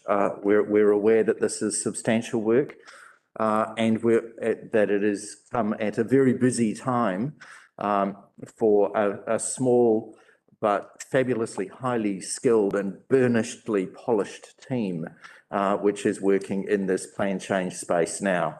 So thanks to you and the planning team inside the council and policy team for your work here and your management of this. And to the as we set forth here to make this decision, I'd also like to make a comment to the members of the Dargaville Racecourse project community, which is to congratulate you on giving us something really serious to chew on and be exercised on with this decision-making process. So the matter that's before us is taken very seriously, and we are considering this with great solemnity and with giving this matter the due gravity which it demands, which is a reflection of the work that you have done in leading to the plan change application that we see here. So thank you for giving us something extra to chew on, as I say, in this exact moment. So with that, Council, we're going to put this to the vote now, and this will be Maris by division. Thank you. Thank you, Your Worship. Councillor Curnow. 4. Councillor Delavaris Woodcock. 4. Councillor Larson. 4. Councillor Vincent. 4. Councillor Worthy. 4. Councillor Wills. 4. Councillor Wilson-Collins. 4. Your Worship. 4. Carried. So that's carried. There's a very clear decision regarding accepting in whole the private plan change request. So there's now a lot of people with a lot of work to do regarding the next stages. Thank you everyone for your work on this matter. We're moving on at this point. Some of the people are just leaving the room. We'll just let them leave. And we're moving on to our next agenda item for today, which is the Mangawhai Museum loans item. And we have Graham Coleman here to present this item to the council. And Councillor Wethy is moving this as per the recommendation. And a seconder for this will be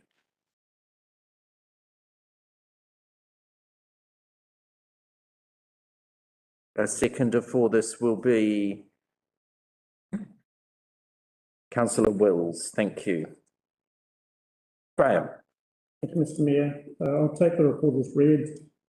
This report just formalises the discussion that was had at the briefing earlier in the month. Just and it brings together four options in terms of how do we proceed to satisfy the request from the Museum Society. There was a question from councillors around the zero interest line. If you so choose, you could modify option 1 and just make it a zero interest rate. The repayment would be 3,333 per year. Yeah, but in the absence of a policy, I haven't put in zero interest rate. So there's also discussion around making the term of the loan, the life of the license to occupy. That's 35 years. In my view, that would be quite a long loan, which is why I've recommended 30-year loan. So I've got at the moment. Thank you. I'll take any questions. Thank you. Councillor Wethy, question. Yeah, thank you, Mr Mayor. Graham, just on the setting of the interest, you usually have the average cost of funds for council. I presume that is going to be set obviously retrospectively. So it's the preceding 12 months of council, the cost of funds. And then you would apply that, would you apply that for the next 12 months, but have a half yearly as well as a full yearly, in other words, 6 monthly payments, but based on that one interest rate? You're not going to amend that interest rate? No, it would be one interest rate. 12 months. Correct. So it'd be based on the prior year, set for 1 year, and 2 in a year with that rate set. Okay, thank you. Thank you. Councillor Wills, question. Thank you, Mr Mayor. Just the second part of the recommendation. I can't recall us suggesting that we'd want to become a guarantor for the loan. So there was discussion from Councillor Wethy about what happened with the Harbour Restoration Society in Mangawhai. It's an option that we could put back to the museum if they so choose to go and get funding from elsewhere, rather than refinance that loan themselves. I don't know whether they could get a cheaper rate. But on that option, if they choose to, we would be the guarantor for that loan. That was what the proposal is here. There'd have to be some pretty strict limitations on our guarantee, particularly, and my request would be that it be on a sinking lid basis rather than for 30 years we're guaranteeing $100,000 if that's one of the. It would be a tabled loan you were suggesting. I understand. I support the first part, but the second part, I just wanted clarification that we'd have limited liability for that. Please. Thank you. Thank you. Councillor Vincent, question. Thank you, Mr Mayor. I see that the report traverses a number of options. I don't get from it why it was that you recommend this particular option. This was the feedback from the briefing. Right. Because, okay, then answer me this, then why is this not a policy decision? Are we not setting a precedent? I don't believe so. They've got a loan at the moment, which has been interest only. All we're doing is recommending a repayment process. I don't believe that's setting the precedent. Well, I disagree with that. That's a statement. Thank you for that statement. Councillor Wills, further question for clarification. Thank you, Mr Mayor. My understanding, please correct me, is there's only one other loan of a similar nature out. So if it was a precedent, there's only one other that could possibly follow. Correct. At the most, yeah. So there's limited potential for it to be a precedent, is my question. Thank you. Thank you. Councillor De Lavaris Woodcock, question for clarification. Thank you. Hello, Graham. It might be a bit out of scope. In fact, I think I'll leave my question, actually. Thank you. The statement, opportunity for statements is still coming. You'll be able to raise whatever the point is there. Councillor Curnow, question for clarification. Graham, just a context setting question. I note in our vision and mission, we say that we will support public galleries, libraries, archives and museums. Can you just outline how we support museums across the district currently? Probably a little bit out of my scope, I'm sorry. I don't know what grants we make to the museum. Right. Yeah, sorry. So that might be maybe through our community grant scheme? Yeah. Okay. Would you be aware of the rentals charged at the different museums? You mean non-council museums? Or the 3 museums across the district? Yeah. I don't know. This one is a typical rental of $1 per month. First, Matt Kauri, I think.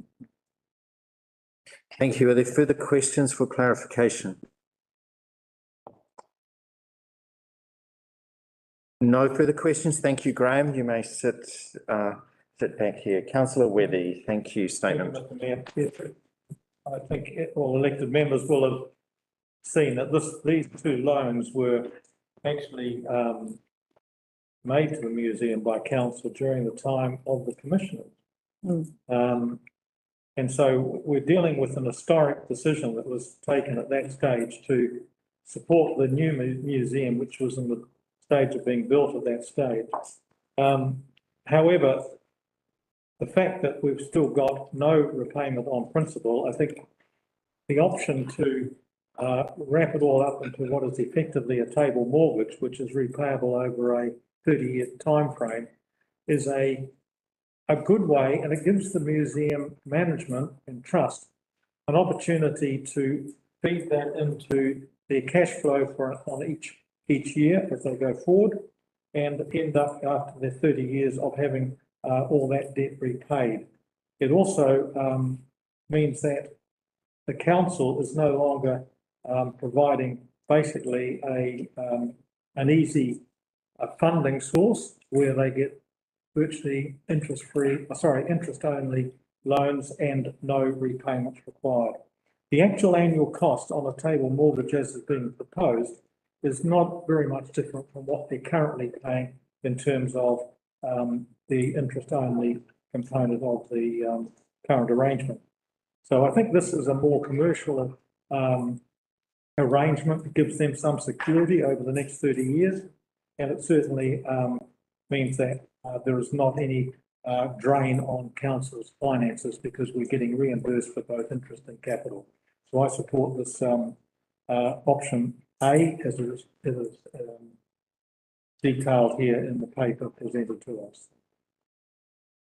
Thank you. Thank you. Councillor Wills. Thanks, Mr. Mayor. I support the council support of museums and that, but I am concerned that we have to look after our other ratepayers and to get some principal repayment on terms that the reality is if they're unable to complete, we're not going to pull the pin on the museum. So I don't know how the wording's going to be structured, but I do support the repayment, and I do support a minimal interest rate. And if that is set, that's comparable to what we can get, that should be favourable to them. I just hope they take this in a positive manner, that we're trying to tidy up something that possibly shouldn't have taken place to start with in the way it was structured originally. So I support this. Thank you. And as a way of getting us out of the situation. Thank you. Thank you. Are there further statements here? Councillor Wilson-Collins. Thank you, Mr. Mayor. This is really tricky. It's a delicate balance that we're trying to find a solution for here, where we've got a community organisation that has approached us and told us about the difficulty that they're having in repaying just the interest on those loans, and how it was all set up for them out of our hands. I am still interested in the interest-only solution, so I would like to move an amendment to the someone fill in the word for me, the recommendation. So your amendment, can you please be very clear on the amendment? So the amendment would be A1, resetting both loans as interest-free from the date they currently mature, and take out the bullet point that relates to the interest rate.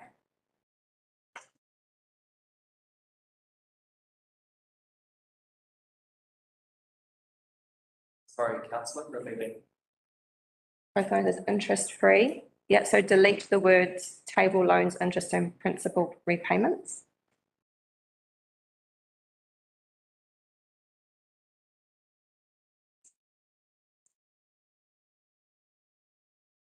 And deleting the entire bullet point that relates to interest rate.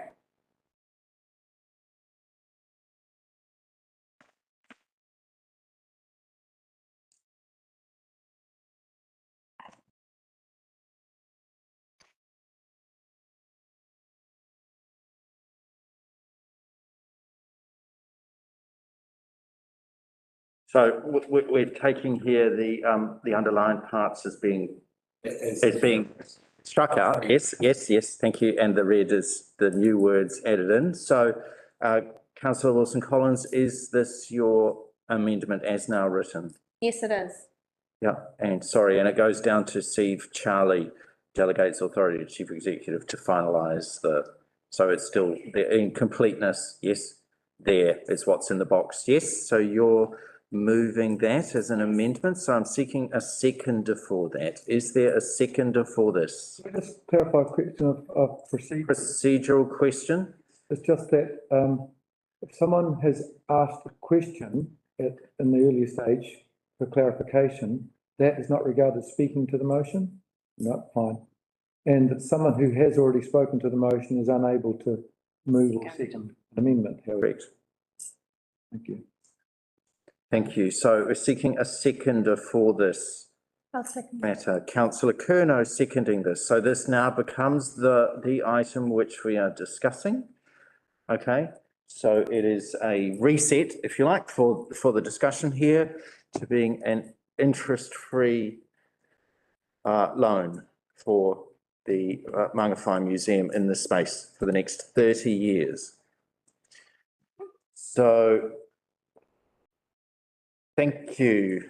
So at this point, I'm going to need to call on staff, Graham Collin, sorry, again to take the chair if you would, please. There will be questions for you here.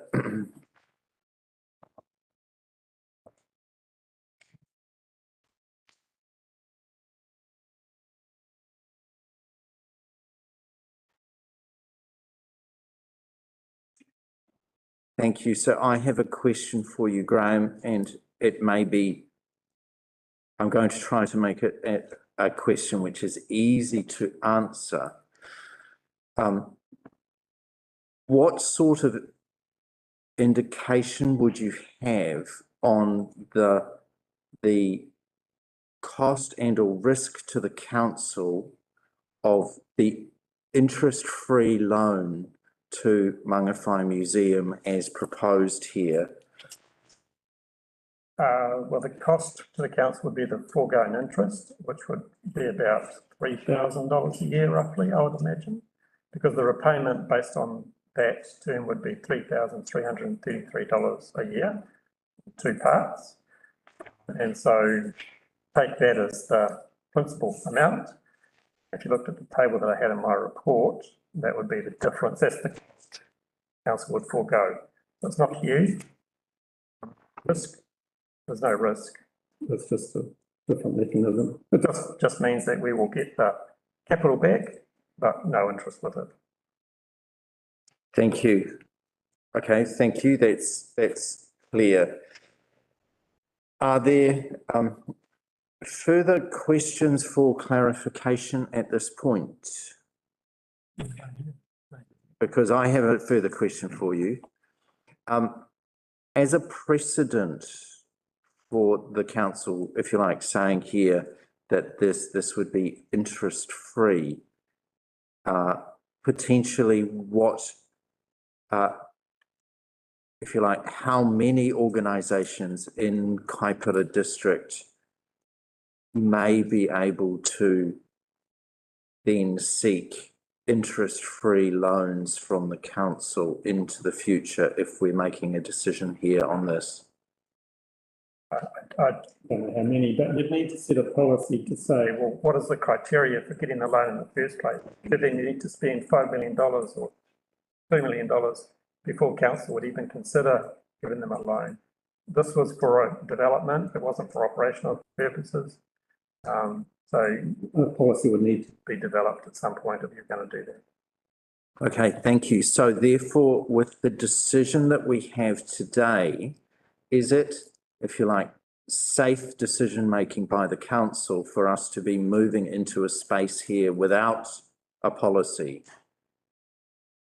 I believe it is. We've only got 2 loans to the community organisations. One's this one, $100,000, and the other one is $15,000. So So, and it's in council's interest to get the money back at some point, so, yeah. Okay, thank you. Councillor Kerno.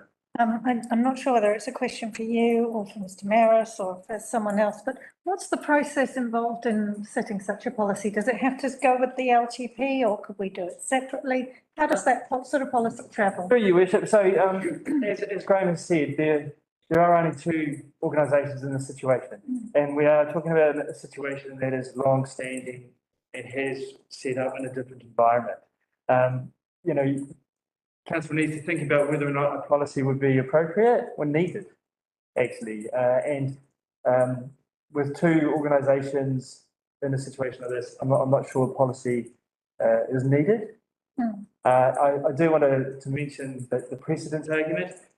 Every decision you make is made on the conditions and the implications in the report and the information. I don't necessarily believe it sets precedent, that your ability to assess each situation on its merits gives you that decision-making power. So I'm not too concerned about a precedent. As far as your specific question about a policy and consultation about that, no, it's not one that's required for consultation at all that I'm aware of. Council could just, if they decided to make a policy. Create it, correct. Okay, thank you. Thank you.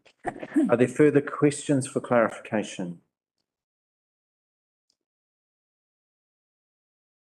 No further questions. Thank you, Graham. Thanks for stepping up to the chair. So, Councillor Wilson-Collins. Thank you, Mr Mayor. Where do I start? I have no connection to the Mangawhai Museum except I visited it. It's a great resource. It's obviously a community grown initiative down in Mangawhai, as many things are. I just didn't feel that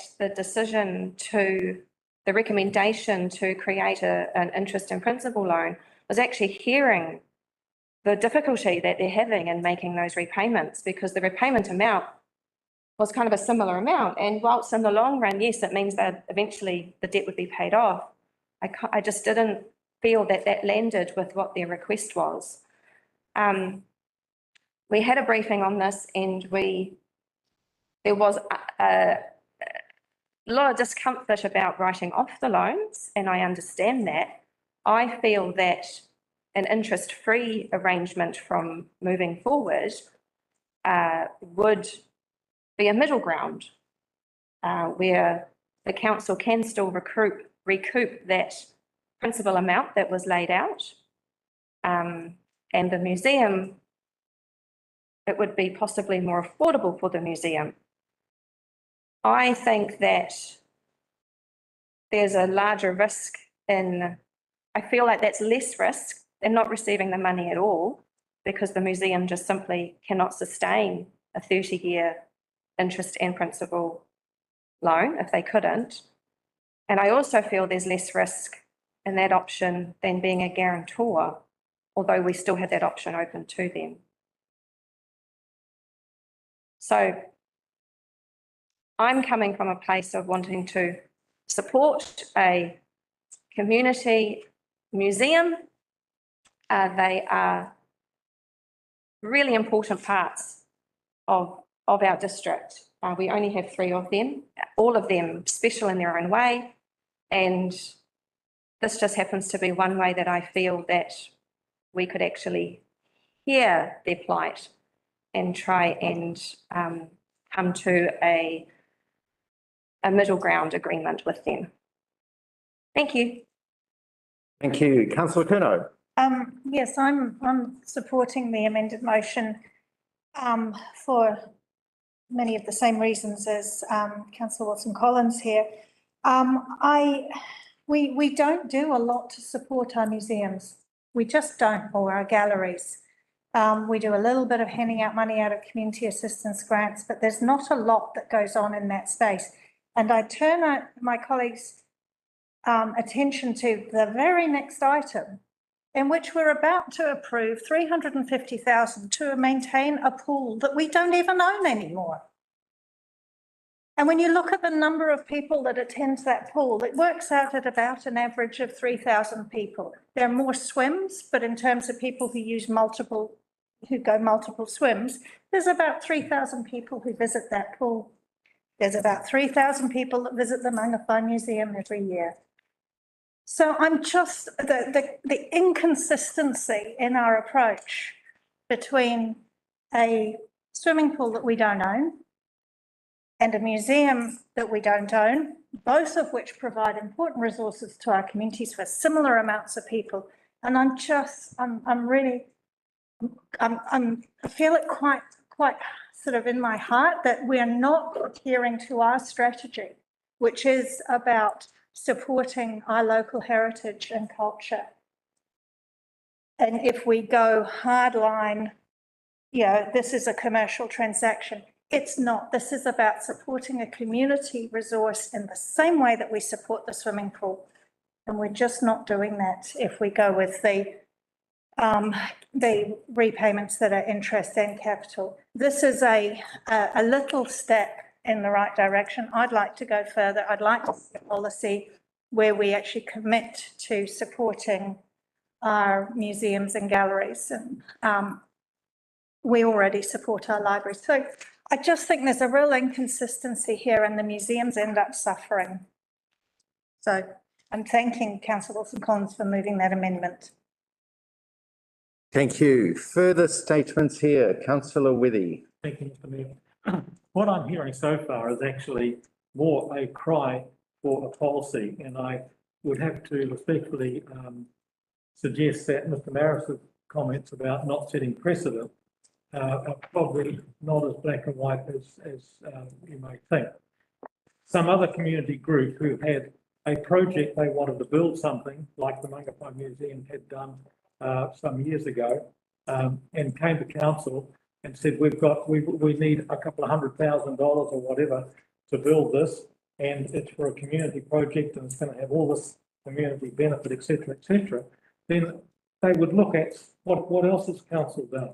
And if there's no policy in place, they'd go to this because this is a precedent. Because if they match the sort of community benefit for a project, not for operating expenses, then it's like for like. And so I think that we're running into somewhat dangerous ground if we start taking ad hoc decisions and giving out interest-free loans here and here on a case-by-case basis. Because while around this group here, we have an understanding of what is going on at the different areas throughout the district, what about one or two councils down the track? Unless there's a policy to guide them, I suspect we're going to end up with a whole lot of decisions. We'll end up like, for example, before this museum loan was granted by the commissioners, go back to 2005 or something, that was when the Mangawhai Harbour Restoration Society funded their dredge that's kept the harbour over there in such good state. Now, they didn't get a loan from council. They actually got a guarantee on a commercial loan, and they've been paying that off over the last 20 odd years. So there's another option that is out there within our group, within our communities across the district. And I think, I wonder whether or not we're wise in going ahead and making a decision like this before we actually get a policy in place. And that's my feeling. I think I agree with what Councillor Kerno says. I think our overall policy on support of community museums, art galleries, and whatever across the district is a little bit loose, tightened up, and given a much better framework on which council could appraise different proposals when they are presented and make a consistent decisions on them. And I wonder whether or not, if we go ahead of this, staff should take note and bring a policy to council at some stage in the meeting. Thank you. Councillor Vincent, statements. Mayor, procedural question, because I'm minded to move an amendment along the lines of the second option in the paper. However, we have an amendment live on the table at present, and I don't want to speak to that and then lose my opportunity to propose a subsequent amendment, which is along the lines of, as it says, renew the loans for interest only, 2-year term while we develop a policy. And it seems I'm picking up some of the sentiment in the room is along those lines, while not directly, doesn't directly contradict the motion on the floor at present. But I'm just wanting some guidance as to how best to advance that. Through you, Worship, if I can. So the council needs to deal with this amendment first. Yes. What you've done is foreshadowing the fact that you've got another amendment should this one fail. Yes. You haven't spoken to, or you haven't moved, seconded the original motion or spoken to the original motion, so you have the ability to move that. You can still speak to the amendment as well. I can speak to the, okay, well, This amendment on the table. okay, well, I guess, I think I've indicated enough by what I've said as to the direction I'm headed. Thank you. Thank you. So that's foreshadowed is the word, if you like. Okay, thank you. Are there further statements here?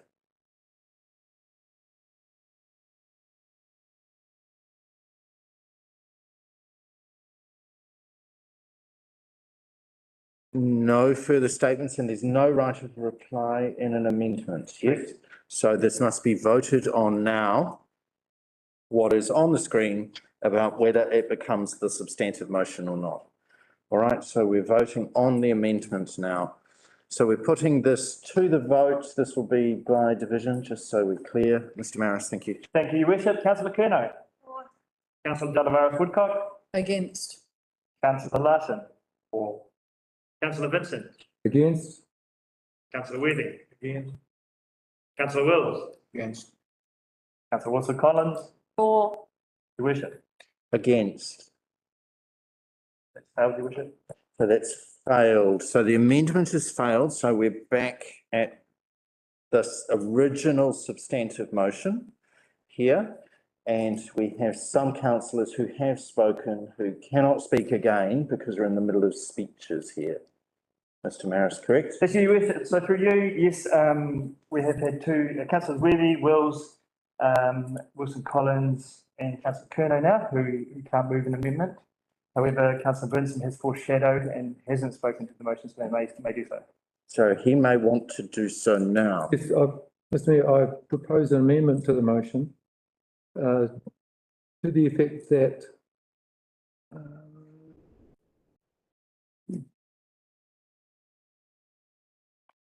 Page 152. just that the council offers to renew the loans as interest only with the interest, I'm just then going directly from the words on paragraph number 2 in the report, with the interest rate set at council's annual average cost of borrowing for a term of 2 years while a formal policy is developed on the provision of loan funding by council to community organisations. Through you, Your Worship. Councillor Vincent, would you mind perhaps helping Gavin out here a wee bit? So page 152, Gavin, of The agenda. the agenda in the report. And it's page 2 of the report, And page 2 of the report, but sorry, of the total agenda. Sorry. item 2.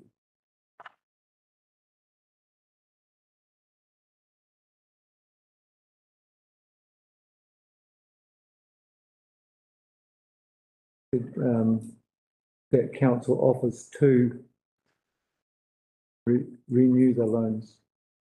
From, or a completely new amendment. From page, It's an amendment. So effectively, Councillor Vincent, you're replacing A and B with that one, yes, with what's in that page, yes? yep. And so I won't be offering council as in my amendment, offering council as a guarantor. But, and so that makes paragraph B of the original motion redundant as well, but leaving paragraph C.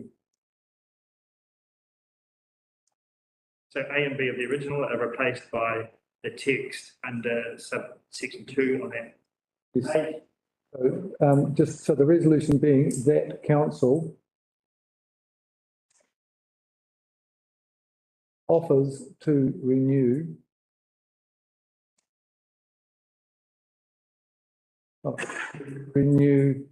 then carry on. I just delete the extra word there. Yep.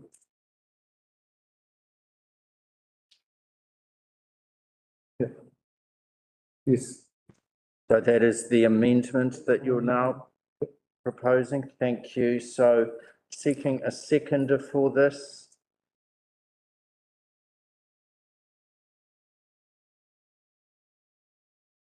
I am happy to second this.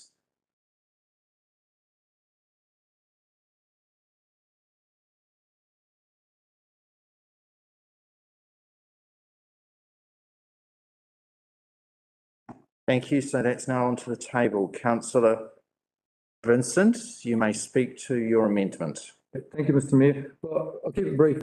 I acknowledge and sympathise with the approach taken by Councillor Wilson Collins and the approach she has taken.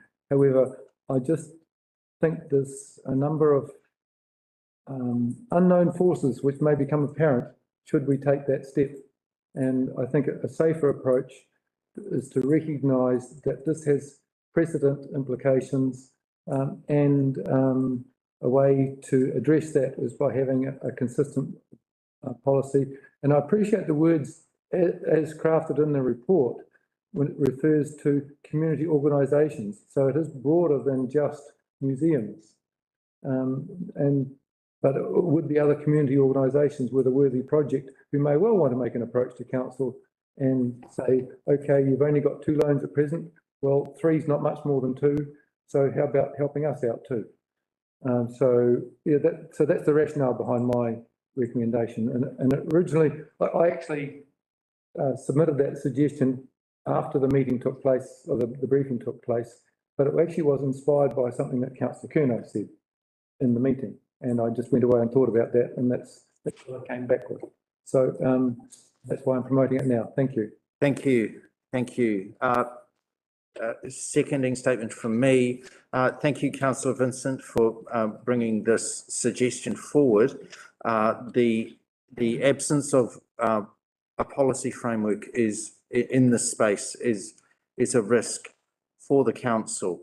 And so there is definitely an opportunity here for us to be better in this space, and your amendment here highlights that. I'd also like to remind the elected members and the community, of course, of Councillor Vincent's experience, having been the chairman of the Kauri Museum Board, the Otamatia Kauri and Pioneer Trust Board for that important museum. So Councillor Vincent comes with substantial experience in the galleries, libraries, and arts and the glam sector. And so Councillor Vincent has knowledge here in this space and also sees the opportunities, the risks and the policy gaps. So I defer to his experience and wisdom here. Thank you. So I am happy to be supporting this. I've heard the comments here about interest-free, and I acknowledge that. I am seeing this amendment now as a better step for the council in this space to work with the community going forward. And I would urge everyone to reconsider, and I would, yeah. So thank you. Thank you. I'm seeking further statements here. Now, Mr. Maris, all elected members may speak to the amendment. Yes. Thank you, Councillor Wethy. Yes, I'm a lot happier with this amendment. I think providing basically the status quo for the next 2 years while council goes through the thorough process of coming up with a policy that will give guidance across the different district over any support of this nature that we give either museums, art galleries or any other of the GLAM organisations that we have in the district is a far safer and less risky way to go. And it gets away from what historically has been somewhat ad hoc approach to dealing with requests from different community groups for funding, whether it be temporary or long-term. So I certainly support this. Thank you. Councillor De Lavaris Woodcock, then Councillor Curnow. Thank you. Yes, I'd like to congratulate Councillor Vincent on his dexterous, principled and pragmatic approach, which I support. Thank you, Councillor Curnow. I'm happy to support this as well because it starts to give life to something that we set out in our strategy and vision and mission around supporting the cultural and heritage organisations in our community, that we don't really have a very structured way of doing that. It's quite ad hoc. So this sets a tone for how we might be more structured in that space. Thank you. Are there further statements here? No further statements? Thank you. We're putting this to the vote now. This is voting on the amendment. So all those in favour, please raise your hand and say aye. Aye. Against? Carried. So that is the amendment is carried. So it now becomes the substantive motion. We do a second vote on it now as the substantive motion. All those in favour, please raise your hand and say aye. Aye. Against? Carried. Thank you. That's clear. Thank you, Councillor Vincent, for your lead there. Right. Thank you. So we're moving on now to item number 5.5, the Kauri Coast Community Pool Funding Agreement. For this item, we have Darlene Lang, who will be presenting to Council, and I'm seeking a mover, Councillor Wilson-Collins. This item, you lifted your hand, are you not moving it? Moving my head. You're not? I need to work out the difference. It's the second time you've tried to get me to move something. I'm not moving it.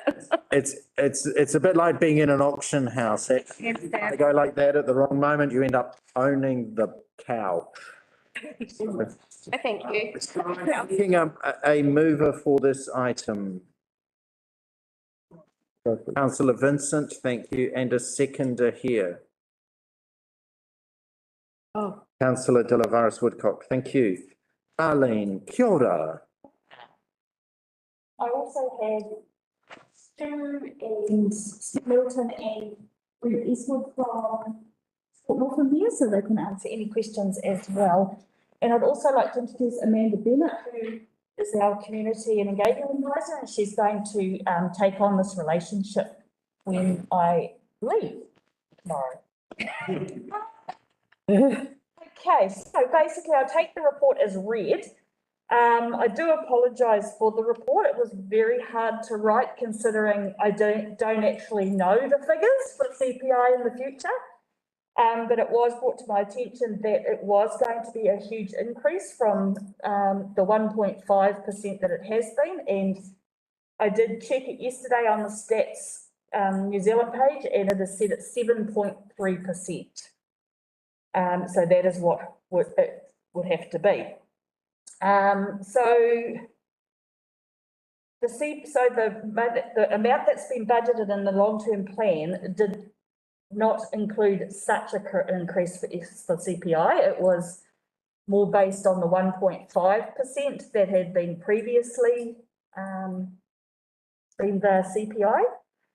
So this report is around, if we do continue to have the funding agreement plus CPI, we are going to need more money put into the budget, or we don't add the CPI and we do have the money in the budget to cover that. However, the CPI increase does help because the pool prices are increasing as well, but as in the pool operational costs are increasing as well. So this is in line with them as well. So that 7.3% would definitely help with that. So that's probably it. I'm happy to take any question that you have there. Thank you, Darlene, and thank you, Brent and Stu, for being here as well. So, elected members, are there questions here for clarification? Councillor Wills. Thanks, Mr Mayor. Probably slightly, no, it's part of this. The number of properties that we rate for this subsidy, do you have that information? Is it just the Darwin Borough? I think it's district now, isn't it? Yeah. General rates. Yeah. And that's across how many properties, so roughly, just roughly, Properties. against how many rates? I was going to say it's about 15,000. 15 and a half. So it works out at roughly $20, just roughly about $20 for every property in the Kaipara. Yeah. I'll leave it. Was that the end of your question? I'll leave it for a statement when we get to that. Okay, thank you. Thank you. Are there further questions for clarification?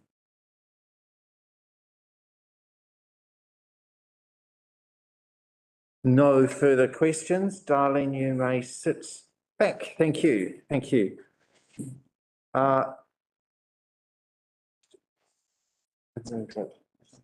Councillor Vincent, sorry. A statement from you. Thank you. I suppose, it's a thin edge of a wedge, but where I got to with my conclusion about it, when I got to the part of the report that indicated what the dollar amount was that we were talking about, which we're talking $20,000 to $30,000 a year, that is actually a reasonably modest amount to be considered. And while it may be true that the council no longer owns the swimming pool, I mean, that's not always been the case, and it is a civic facility, and I think it is deserving of our support. And it's trying to I guess it's trying to take a practical approach. Thank you. Thank you. Councillor De Lavaris Woodcock is the seconder here. Yes, I would like to congratulate Councillor Wills on doing the numerical deduction and pointing out that $20 per household across the district. I speak for myself. I am happy to pay for the well-being of those users in our community for this facility, which is an asset as well as a financial burden. Nevertheless, we have people who need to have fun and have optimism and to keep healthy and keep fit. And in the situation and crisis that we have lived through, where there has been widespread, I will use the word despair, because of normal lives and children growing up and having the joy of using their bodies and swimming,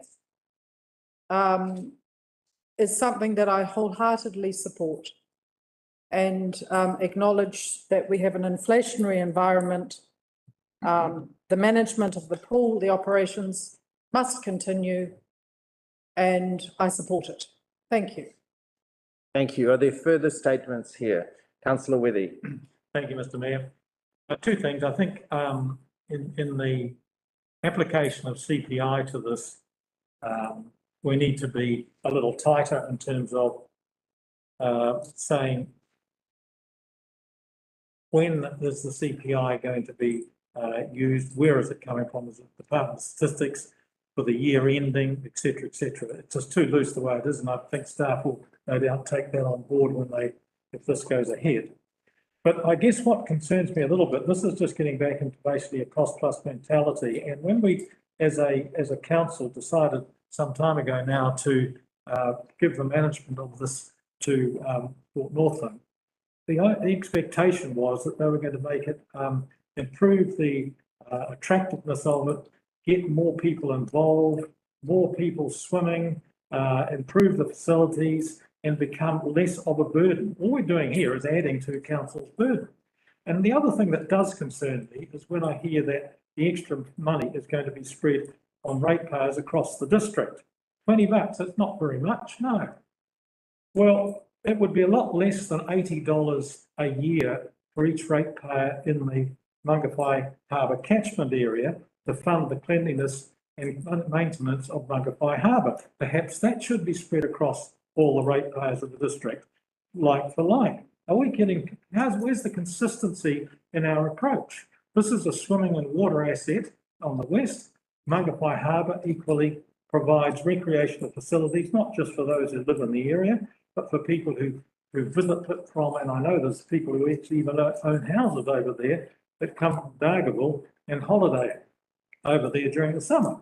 So where is the consistency of how we fund the costs of keeping these facilities, the harbour or the swimming pool, doesn't matter what you look at, operating at a fit for purpose level? So I think, to be fair, I've got real concerns about just waving the wand and agreeing to automatically giving CPI index increases when, in fact, we're not seeing a complementary or a flow of information from how this pool is going to be operated over the next 3 years to try and not only make it a more attractive operation commercially, but not such a drain on council, because we're not seeing the benefits that I thought we were going to see when we made the decision originally on getting it into Sport Northland's management. So I think I'm pretty lukewarm on this whole proposal at present. Thank you. Councillor Curnow, statement. Yeah, I think I possibly, like Councillor Wethy, share some misgivings about how this whole relationship is going in terms of the expectations that were set in the negotiations for this agreement were most certainly that this was going to be an arrangement that was going to enable funding to be raised externally from grants and trusts in order to provide a service or to improve the nature of the facilities. So, for example, walls and things like that were. So this was one of the reasons council handed this over, was to enable that to happen. And I'm just not seeing any of that happen. All I'm seeing every year is the costs increasing to council and no improvements to the facility. So I don't see that we actually have a choice under the agreement at this point in time, but I am sort of raising a flag to Sport Northland that this is something that is of concern now, that we're not feeling like we are getting delivery on the intention of the agreement. That's it. Thank you. Councillor Wilson-Collins. Thank you, Mr. Mayor. I hear my fellow elected members' concerns about the increase in cost to the households across the district, but I'd just like to draw everyone's attention to point B of the recommendation that notes that the additional unbudgeted funding would come from retained earnings. So from my understanding, that means it's not an increase in the rates as yet. However, it sounds like there possibly is space for some renegotiation of this contract or some policies or something in place once that 3 years is up. If the CPI increase does become a burden on our ratepayers, then that is a cause of concern for everybody. Thank you. Thank you. Are there further statements here? Councillor Wills. Thanks, Mr. Mayor. It's probably not the right occasion, but my concern is not the facility, but the cost of that $300,000+ a year that we just accept, and I have accepted for the last 3 years, without any request for improvement in the service or the community that it services. The reason I raise that is that this is actually a significant chunk of money for a council of this size. And it was raised in a previous matter by a deputy mayor that money's been placed there when we have other requests for support in our arts. So it's my concern that at some point we can't just keep shoving $350,000 a year into the pools. I'm not suggesting we close them, but we may have to look at a modification on that arrangement, whether that's a shortening of the season or a no fees way of encouraging people. We need to look at something groundbreaking to break this ongoing cycle of shortcoming and funding year after year after year. And if we just accept the current arrangement, the new council incoming will just be funding another 350,000 and another 300, and in a year's time, it's $1 million gone out of what we could have done with other infrastructural requirements. So I'm not asking for it to be closed, but I'm asking that at some point somebody says that's enough. What's the options? What else can we do with this facility? What can we change? And I mean, it's easy to throw brickbats, but I was just reading the original Community Trust's statement when they got the council support back in 2009, that they were going to make a $50,000 a year operational profit. And that was a justification for the original funding. And we've gone from there to where we're funding it by 350,000 deficit a year. At some point, we've got to bring this back in the way that we spend our funding. Thank you. Thank you. Are there further statements here?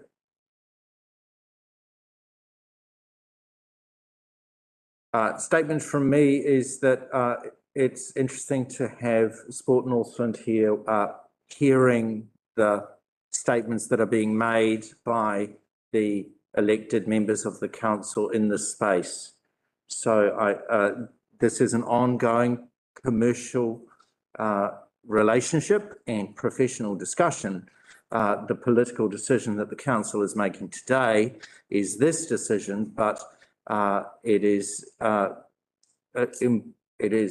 encouraging to me that Sport Northland is here and hearing the comments of the elected members today and hearing very clearly the concerns that are being raised about the space that we are in with the pool. So I'm looking forward to the staff, whatever the decision is here, being able to take the comments of this council forward regarding the discussions with the next council here and the important space here regarding the provision of the pool and the Kauri Coast pool. So are there further statements? Further statements, Councillor Vincent, right of reply to you. I reply? You are welcome to reply, yes. Firstly, I would like to acknowledge the perspectives of fellow members who've made expressing their concerns, I guess, about the cost plus approach that's been taken in recent times that the contract was supposed to cure, I guess. However, on the one hand, I would assume that the reason why Port Northland is involved is because this is the only, nominally at least, 50-metre pool in Northland, which makes a point of difference. On the other hand, 350,000 is roughly 1% of our total road stake. So that's a significant investment on our part to see the thing happen. And I am supporting the proposal, and one of my favourite movies is a baseball movie called Field of Dreams, and rather than fill the pool, then maybe they could come up with aquatic baseball that might bring extra people in, whatever, just as perhaps a rather spurious suggestion. But the motto in that movie was, if you build it, they will come. Well, we built it and not so many have come. And so, yeah, I think there is an opportunity that hasn't been picked up as much as it could be to get more people coming along and making use of that excellent facility. Thank you. Thank you. Thank you. So we're putting this item to the vote now. All those in favour, please raise your hand and say aye. Aye. Aye. Against? Carried. Thank you. So at this point, I would like us to adjourn for lunch. So we'll adjourn for our lunch break now, which will be just over 25 minutes. We'll resume at 12:30. Thank you, everyone, for a great morning's decision making.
Thank you. All right, we'll make a start. Thank you. Kauri Lakes Campground Management Update item. Arlene is here with her last ever item with us. And regarding the motion here, I'm happy to move the recommendation as written, and I'm seeking a seconder here. Councillor Curnow, thank you. Darlene. Hold on, thank you. I also have Nadine Spring here to answer operational questions. I'll take the report as read. Basically, the report is closed the loop on what we have been looking at around the other management options for the last probably 6-7 months. And we've brought to you in previous briefings as well, and looked into a few of those options. And we feel that leaving the lakes management with council is the best option for now. There's a number of things that we've got to sort out before we could ever consider handing it over to anybody. Yeah, that's basically it. Happy to take any questions. Thank you. Are there questions for clarification here?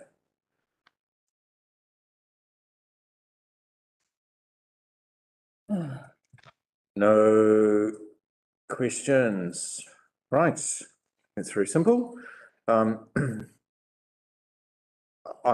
mindful that we have councillors who are not here, but nevertheless, they're not here, and we said that we'd carry on, so we're carrying on. Darlene, thank you. And so that, yeah, we'll get to the end of the item. We'll see. This item has been through the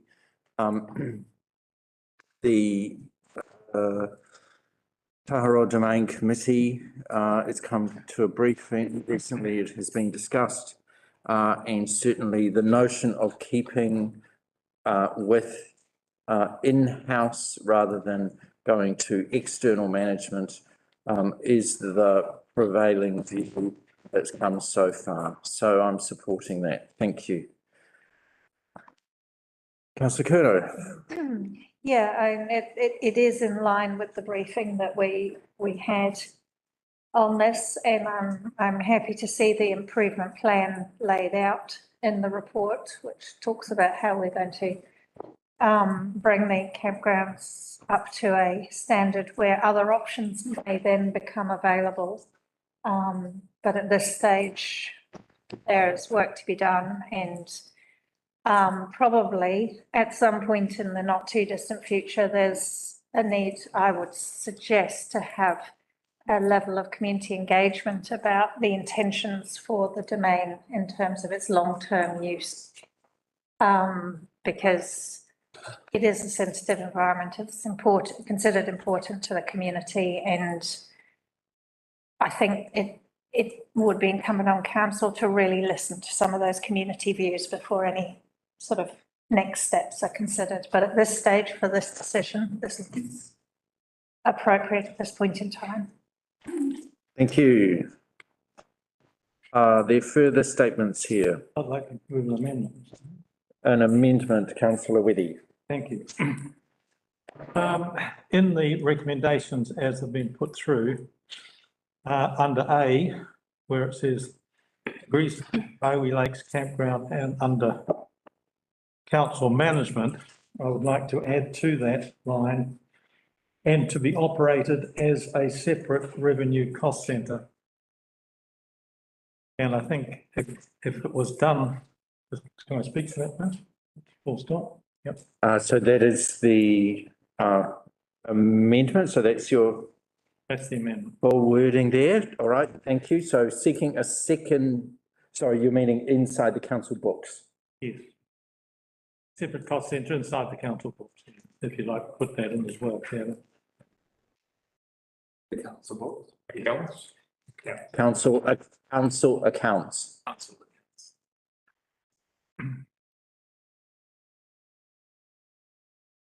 Thank you. And so seeking a seconder for this, councillor Larson. Thank you. So that's now onto the table. Councillor Whitty, Yes. statement. I think this is in line with really just making the original recommendation a little bit more detailed, so that when council is in a position to look at other management options, they have something that they can put their hands around. At present, and we've been looking at this campground for a long time, we need to be looking at it in a way that we can actually say, if we want to pursue a different management option, we've got a package of what it's actually doing in terms of revenue, the cost of operating it, et cetera, et cetera. What's in and what's out. Exactly. It also gives a basis as a governance group to look at it and how it's operating, so that in the future, when there is capital requirements to be injected in there to improve the facilities, you can actually assess whether or not they're in line in terms of magnitude with the level of operation that you're seeing. So I think that without having that, we've got the original recommendation lacks the level of detail which will assist council in the future to make ongoing decisions about the future of the campground. Thank you. Councillor Larson is the seconder. Thank you, Mr Mayor. Sorry, actually, we'll just pause you for a second, councillor. Sorry. Elected members, are there questions for clarification of any staff here? Yep. So, Sue and Graham, we may need to, and/or Darlene, we may need to engage with you here. So, sorry, just from a process perspective, we'll go to questions for clarification about the shift in direction here that's proposed. So we'll go to Councillor Wilson-Collins with a question. Yes? Yes, please. Thank you. Thank you, Mr Mayor. Just for my understanding, really, it's not language that I'm familiar with necessarily, so I just want to make sure I'm clear with what this amendment is actually suggesting. So just for clarification, what you're saying is that you want to have basically a separate set of accounts that shows exactly what's coming in and out as far as revenue and costs go for the lakes, but not necessarily, you're not saying, or are you saying that the lakes has to be self-funded? What exactly does that mean? What it would mean is that all operating revenue would go into that cost centre, and all operating expenses would come out of that cost centre, and you would know whether you're breaking even, whether you're recovering all your costs, whether you're making a surplus, and that gives you the basis to make future decisions on whether you need to have a capital project that's going to improve the benefits from that campsite for people who are going to stay there. And it just gives you better knowledge at present, and this is not something new, we've talked about this over the year. It just gives it a little bit more of a clear boundary associated with what is the financial cost, benefit, etc., that provides the council. Councillor Withy, then I have a question for you here, and this is linked with Councillor Wilson-Collins' question here, when you've said about keeping it under council management and to be operated as. And to be operated as a separate. My question to you is, possibly were you meaning to be reported as separate revenue cost centre inside the council accounts? Well, as against operated, like, oh no, it's made a loss, therefore at a management level it's made a loss, therefore it's stranded. I'm happy for that to be amended to report it as a separate. Does that? Yeah, so for clarification, we're talking about a knowledge gathering tool, not a revenue restricting tool. No, until we have that knowledge, you're quite right. Yeah. Change that. I'm happy to change that. So the seconder is happy to, yeah. Thank you. Just go any further. I can see Sue's wanting to. Just for clarification, so we already have Tamarama Domain and Kauri Lakes in separate cost centres. We've actually we've listened to what the said, and we've actually done that. That process started as of the 1st of July. So it's been combined, so it's all the Tamarua domain and the campground all in one. And the revenue has been ring-fenced for it, so that the money comes against, what happens? The chair, I had a discussion with Graham about the same issue, because I'm trying to work out what we have to do. So, currently, what happens is that, the Tamarua domain is just an expenditure. It's a loss that's funded by, it's expenses that are funded by the general rates. The Kauri Lakes makes revenue, and generally the surplus, that just goes, and it goes to general rates. The two of those have never been added to any profit. There's always been a loss even out of those two. And we've funded capital expenditure, just to be clear, either if there's any reserve accounts, which there hasn't been in recent years, we can show what the finance and risk manager has set up is that for the reporting to the Kauri Lakes Management Committee, that he will report the Tamarua domain and the Kauri Lakes together as one. Just so they're clear that there is actually overall still be a loss be funded by the general rates. That makes sense. Well, the only thing that I would say there, Sue, is that further in this paper, there was a suggestion that at some time in the future, council may look at other management options.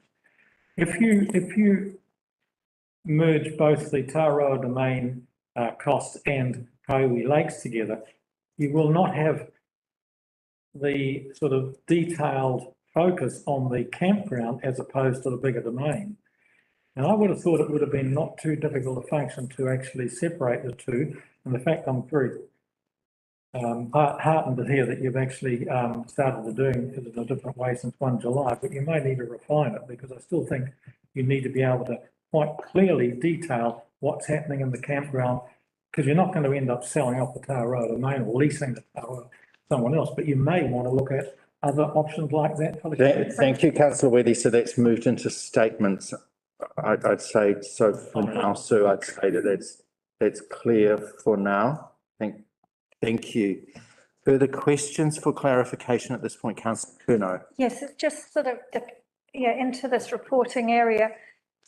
Obviously, revenue is really easy to identify as being specific to the campground, but I'm wondering whether the expenses are as easy to identify as being specific, or is it the whole domain that we're talking about? Because if we're looking at trying to set up the sort of the accounting justification for at some point in the future, someone might buy the lease or something like that, then they're not going to be wanting to be responsible for the maintenance of the whole domain. They're going to just want to know the campground and where is the outline and what are the costs of looking at that, which is going to be challenging potentially, because I imagine we have mowing contractors who do the whole domain. So then we need to apportion part of that contract to the campground. I don't know. So I'm just wondering, asking staff, has any work been done in that space around trying to sort of really ring fence not just the revenue, but also the expenses that are directly attributable to the campground? Oh, that's a question, sorry, Well, there's nothing to correct it because it's requiring base funding, so it's not making a surplus, so you can't link against that. So through the years, what you're asking is the things like parks and Donna's universe, so she may know, because whether the charges for things that are for Kauri Lakes is separate from the campground. Mowing, all the expenses, removing rubbish is separate from the part of the park, or if that's something that we need to do. Council might want us to do in the future. Not a big deal. I just think if we're going to do this, then it needs to have a purpose in mind, which to my mind is to identify, is it a functioning business unit? In which case you need to be really specific about what's in and what's not. I'm not sure if I just made my statement. I did. We're definitely moving into statements here. So we're a bit fluid. I'd like to focus on questions for clarification, but if there are no further ones, then we can move into the statements. So councillor De Lavaris Woodcock, questions for clarification. Yeah, so my question relate to the reporting and separating out the Taharoa domain versus campground. And I would imagine, am I correct, that the full-time equivalent staff attached to the campground management under council management is clarified or written in such a reporting as of July the 1st, am I correct? Yes. So I was wondering, because my anecdotal knowledge of the Taharoa, of the council staff and the campground manager, this is what I've heard, so I'll say it, has been concerned at the number of drownings last summer, and that there was a requirement for sort of extra staff or someone to be there as a kind of warden, because there's so many to prevent such a tragedy occurring.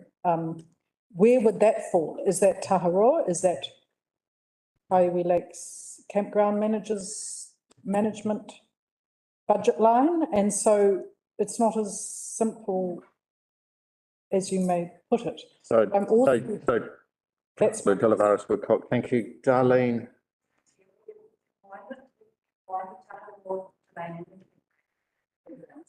All staff, they all work the Tahoe domain. Okay. So in the off season, they all work on the domain. On the peak season, they're on the domain. So that's how that one's. As far as the drownings are concerned, we don't have any more drownings than we had before, and so we kind of averages out about one drowning every 2 years. And I'm not, that's not a good, but I don't think it has anything to do with the amount of staff that are in place to warden the area. Thank you. Thank you. Are there further questions for clarification? Off-season domain, all staff work for Taharoa, on-season, all staff work for campground, correct? Yep. Okay. Are there further questions for clarification here? No, right, thank you. So we've heard from councillor Worthy, we've had some semi-statements. Councillor Larson is the seconder here. Welcome to, sorry, officers standing down, sorry, make a statement now to the amendment as the seconder. Thank you. Thank you, Mr. Mayor. Yes, it's good to hear that numbers have already been separated out, and that's with a little bit of refinement. We could really have a good, clear picture of exactly how the campground is operating separate from the domain. Too hard to put some figures in place where any of the costs need to be split up. So, yeah, I support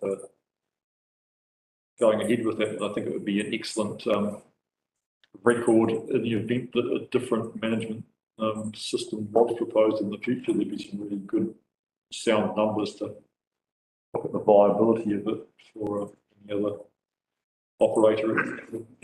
Thank you. Thank you, thank you. Further statements? Councillor Vincent. Thank you, Mr. Mayor. I guess I was just reflecting on the comparison with the previous item regarding the pool.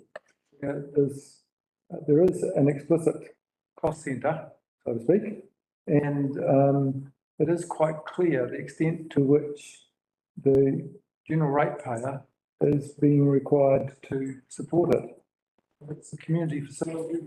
Equally, while the campground itself may be a commercial activity, it also has the sense of being a community facility. It's tied up with, like, there isn't a fence around the campground, but it's part of the domain. So I think it would be advantageous certainly to isolate those income and expenditure items relating to specifically the campground. Just to sit, and if ever, yes, sorry, no, I'll be repeating someone else, that's right. That's me. Thank you, thank you. Are there further statements here? No further statements. Thank you. So there is no right of reply in an amendment. So at this point, we're putting the amendment to the vote for it to become a substantive motion, right? So we're putting that to the vote now. All those in favour, please raise your hand and say aye. Aye. Aye. Against? Carried. Thank you. That is now the substantive motion. So we put this again as the substantive motion. All those in favour, please raise your hand and say aye. Aye. Against? Carried. Thank you. And at that point, I thank Darlene for her work here and her continued engagement with us on those subjects and the two pieces of work here. But I'll be having more to say about you later in the meeting. But so please don't go yet. But thank you for the work that's gone on here. Thank you. We're moving on to item number 5.7, which is the waste disposal contract and 706. And so the lead item, we have Donna Powell, and I'm seeking a mover for this item. Councillor Curnow, thank you, and a seconder here. Councillor Wilson-Collins, thank you. Donna, kia ora. Kia ora, team. I take this paper as read. Prior to getting into questions, I'd just like to maybe clarify a couple of points. So the reason this is sitting in front of you is back in the day when this contract was written, back in 2013, we had a clause built into it that any increase in disposal rates above that of the CPI needed to come to council to be approved. So in this particular case, we've applied the CPI increases, and there have been other increases that are outside the scope of CPI that we need to also take into account. So that's why I'm sitting here. I've heard say there's been a few queries around fees and charges and why these rates are not recorded in council's fees and charges. So from my perspective, they've never been recorded in fees and charges since way before my time. I'm only assuming that is due to the fact that they are contractor charges. We could, if council wanted, we could look at some way of incorporating them into the fees and charges. And I also heard there were some queries around the costings and people couldn't quite understand the figures. So for the purpose of the paper and for pricing, the figures have all been rounded, which is why there's a little bit of a difference. We got growled at last time round because we set a price at $3.35 and Countdown didn't like that. People didn't like the fact they had to pay 40 cents rather than that additional 5 cents. So they've all been rounded. So if you have any questions. Thank you. Questions for clarification, Councillor Wethy. Thank you, Mr. Mayor. Donna, just before Christmas, I think we attended a briefing, I think it was a public excluded one, where we were given a very interesting outline of the proposed strategy for looking at our waste services. And in that, it was highlighted that Uratiti's charges were somewhat out of line with others in the immediate area. And going on to, I'll just take Uratiti. You're proposing that the cubic metre rate for general rubbish being taken there to go to $65 a cubic metre. Currently, Uratiti's is $45 a cubic metre.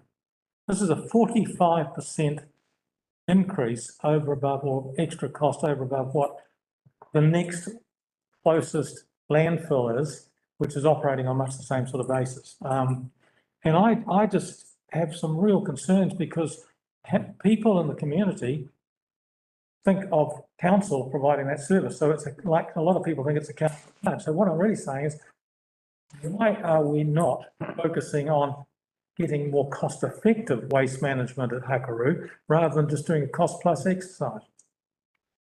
So we're actually referring to Dargaville here, not Hakaru, sorry. It is just Dargaville we're referring to.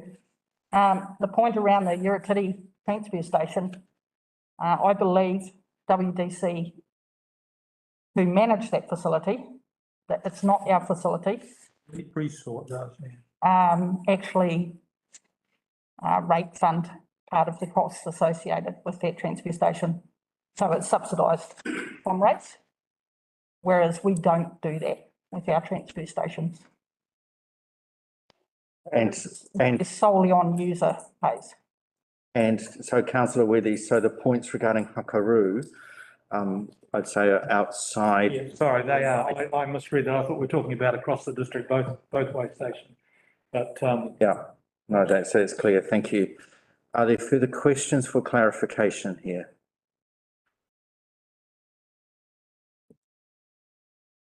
No further. Oh, councillor Wills. Yeah, Mr. Mayor, just related to the price of the bags. How much fly tipping's got? Is the fly tipping increasing? I just watched the social media comment on our rubbish fees. Has there been an increase in the fly tipping out in the general areas over the last, say, 12 months? So over the last 12 months, that is a definite no. We've actually spent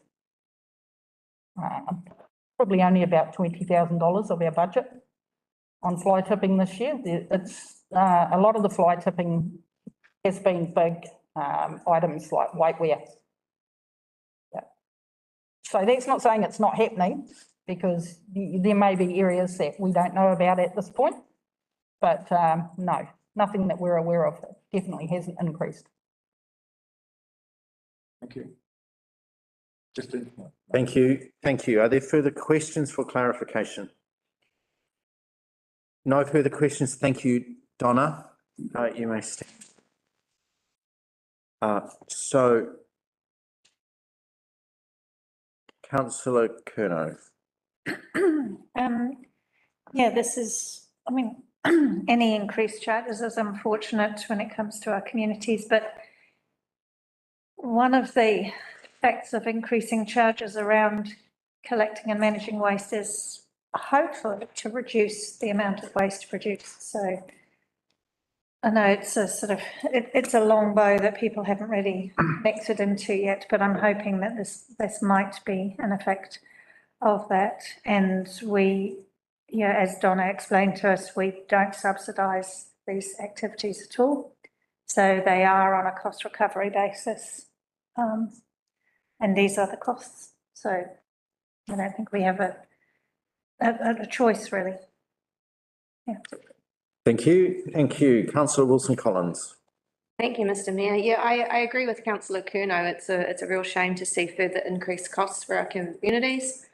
It's what's happening across the board, unfortunately. Hopefully our longer term strategy of waste minimisation and the new bins and recycling that we have in the plans will actually end up helping to alleviate some of this increased cost. Thank you. Thank you. Are there further statements?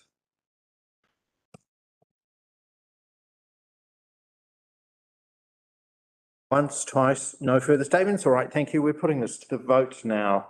All those in favour, please raise your hand and say aye. Aye. Aye. Against? Carried. Thank you. Moving on to item number 5.8, the Three Waters assets assessments. We have a recommendation here, and I'm seeking a mover for this. Councillor Vincent, thank you, and a seconder here. Councillor Curnow, thank you. And we have Donick who's online to present to us. Thank you. Donick, kia ora.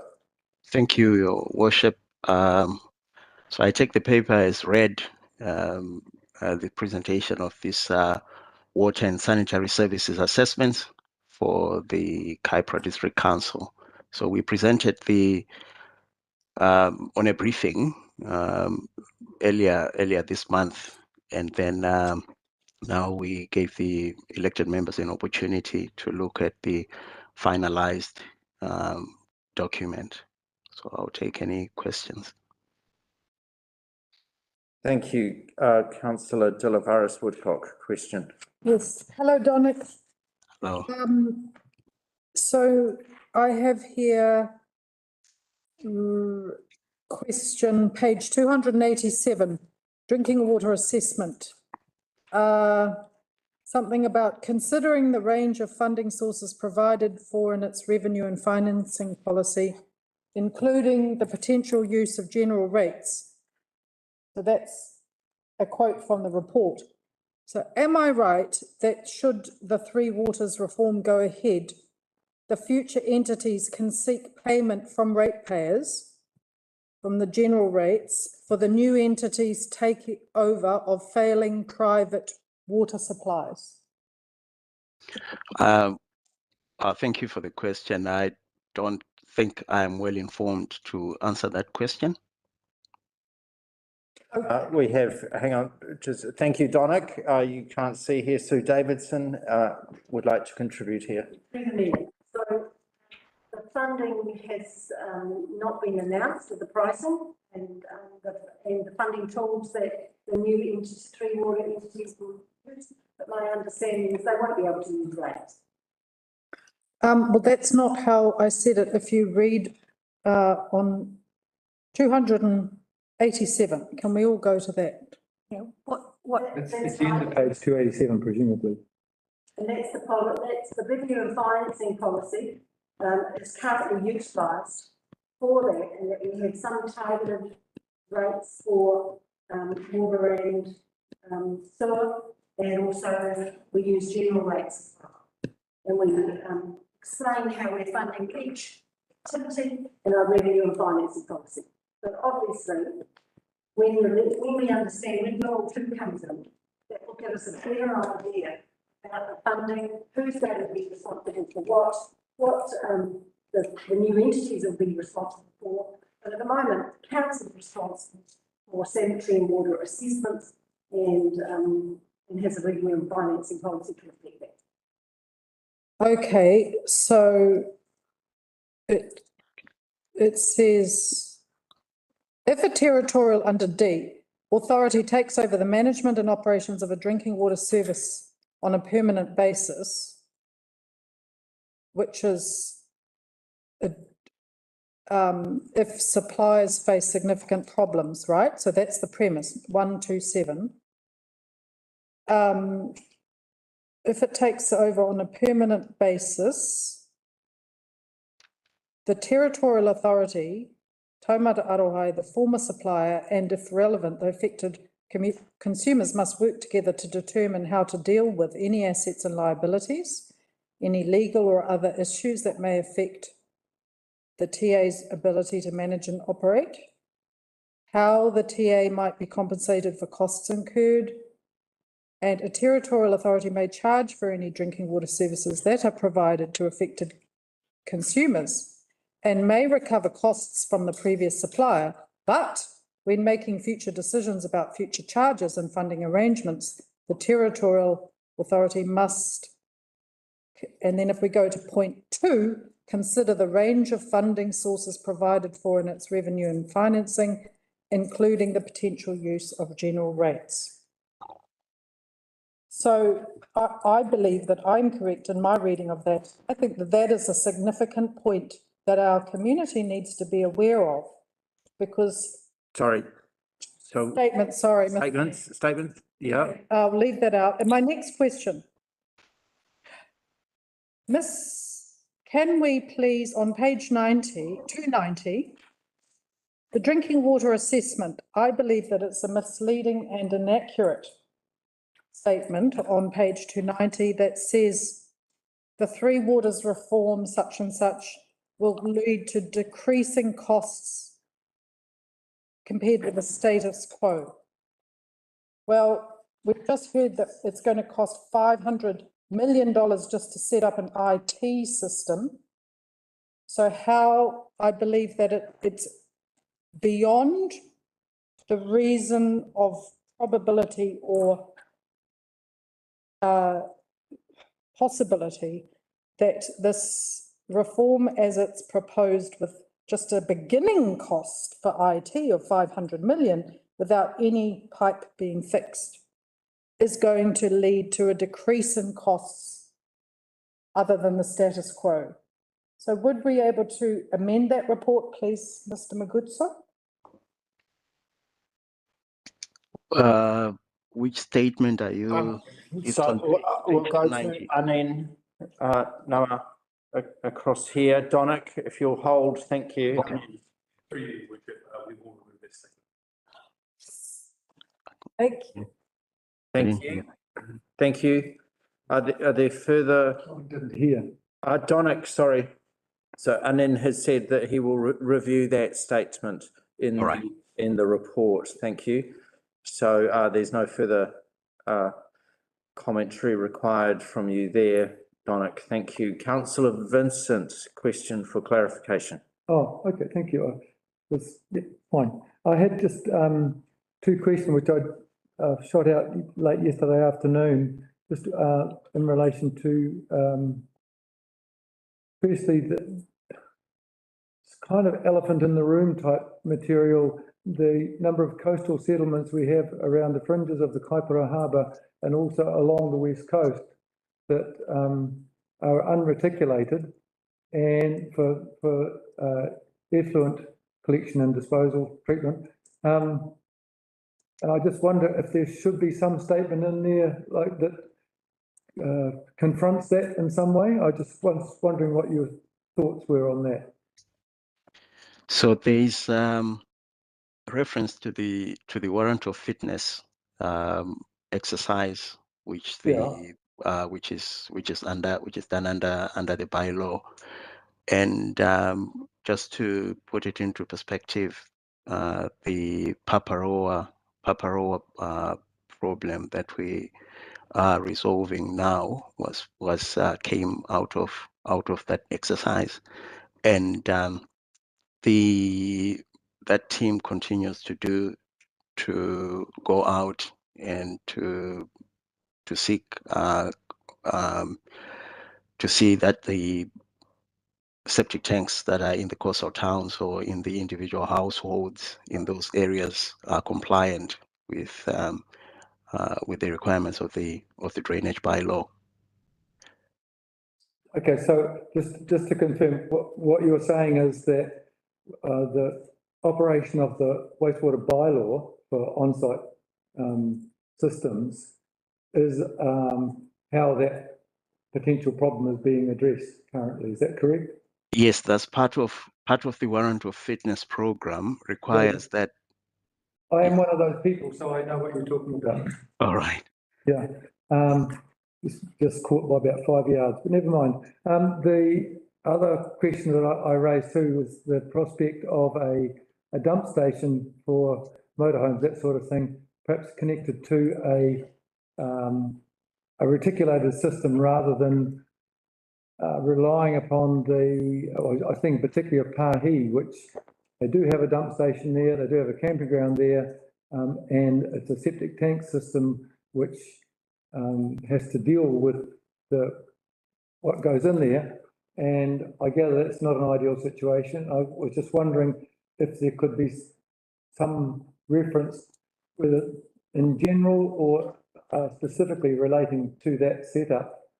And like dump stations part of the framework to be assessed? Yes, it is. It is a good idea, and we have discussed it, and we are considering that. Yep. So we'll input that in that statement in our report. Okay, I wasn't sure if it would belong there or in the long-term plan or whatever. And lastly, at the beginning of your report, you mentioned a stop banks at Kaiwaka, which I was unaware of. Stop banks at Kaiwaka. Yeah, was that correct? No, stop bank, maybe it was meant to be rule. I don't think they, if it talks about Kaiwaka, no, I'm not. Councillor Vincent, for the avoidance of doubt, can you direct all the council to the exact space you? It's, just winding it back. Page 1 of the report, of the cover report, agenda page 265. The last bullet point refers to undertakes work to understand the effects of climate change on the Ruawai and Kaiwaka stop banks. No, that's a typo. Sorry about that. Kaiwaka doesn't have stop banks. No, that's what I thought. Okay, it'll be something else. You'll sort it out. Thank you. Thank you. Thank you. Councillor Curnow, question. Yeah, thank you, Mayor. What are the three things in this report that keep you awake at night?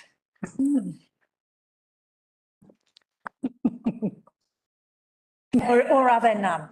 You sleep like a baby. They are. Sleep.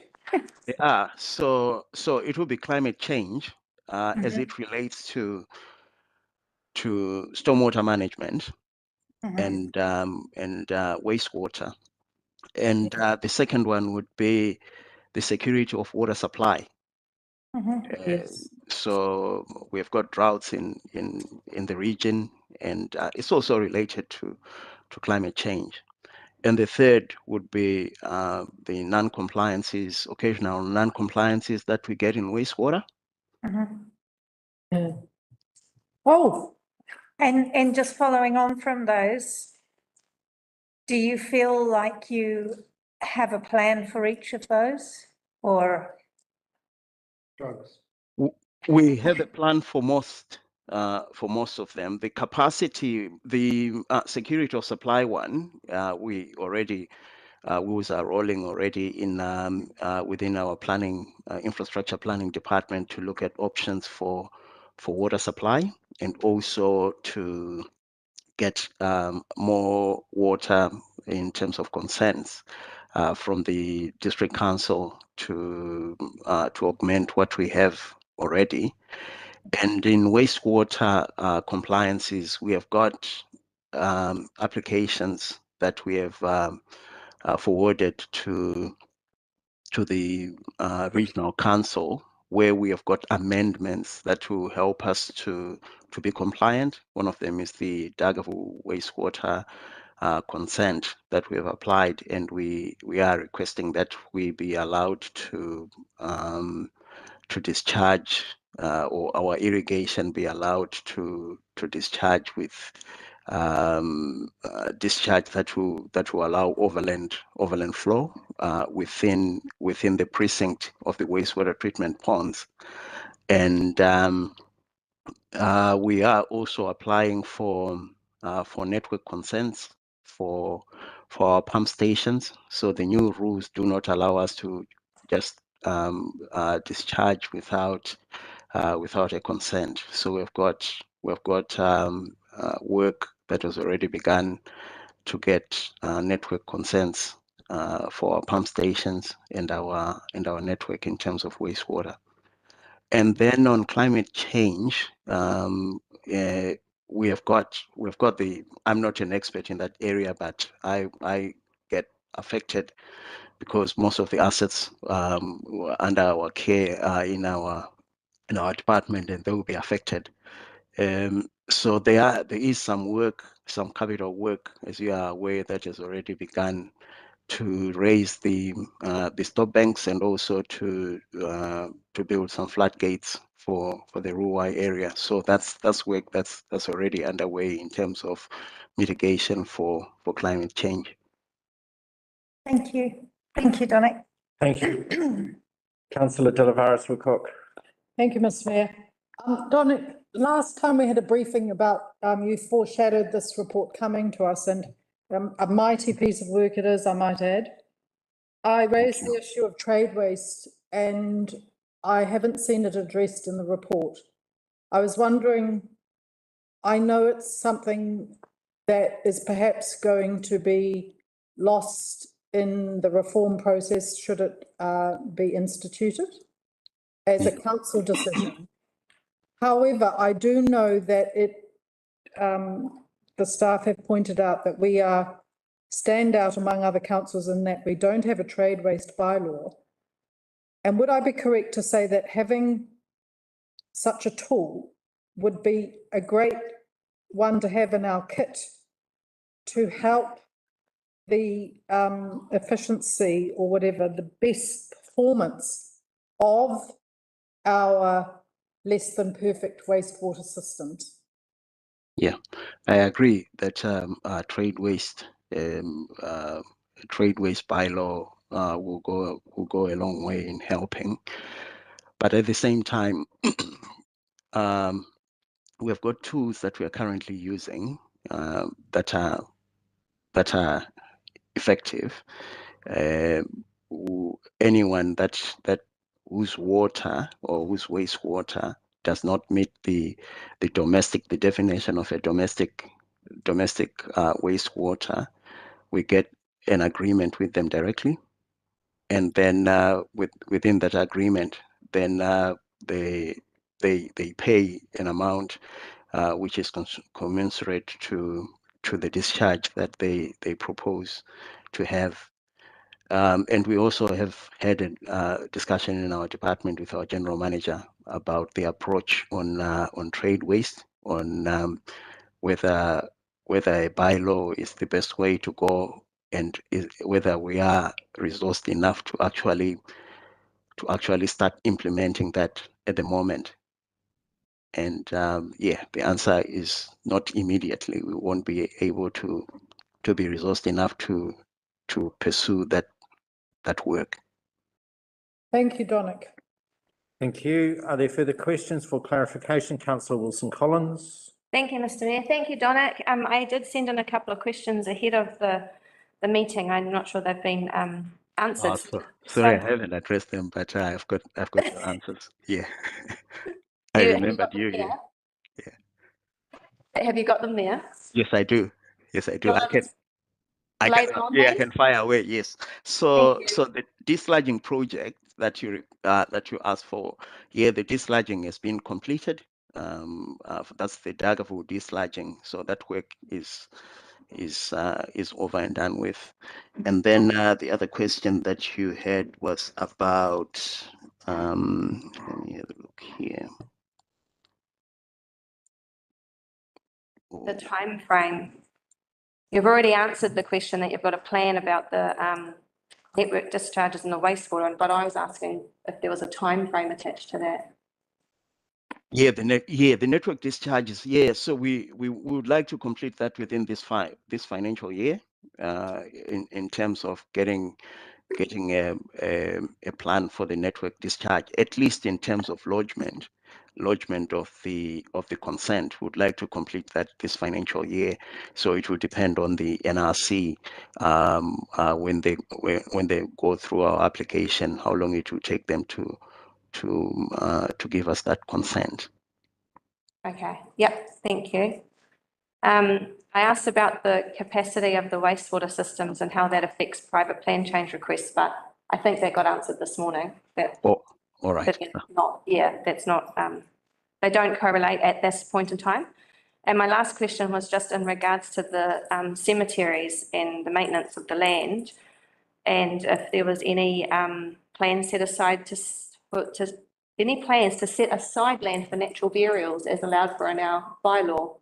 Yeah, so we are scoping the ability for council to offer natural burials. So the design of the land, we'll look at the design of the land, and we'll work with Manawhenua for a culturally acceptable approach. Okay, great. That's good to hear. Thank you. Thank you. Are there further questions for clarification? No further questions. Thank you, Donick. Councillor Vincent, as the mover here. Thank you, Mayor.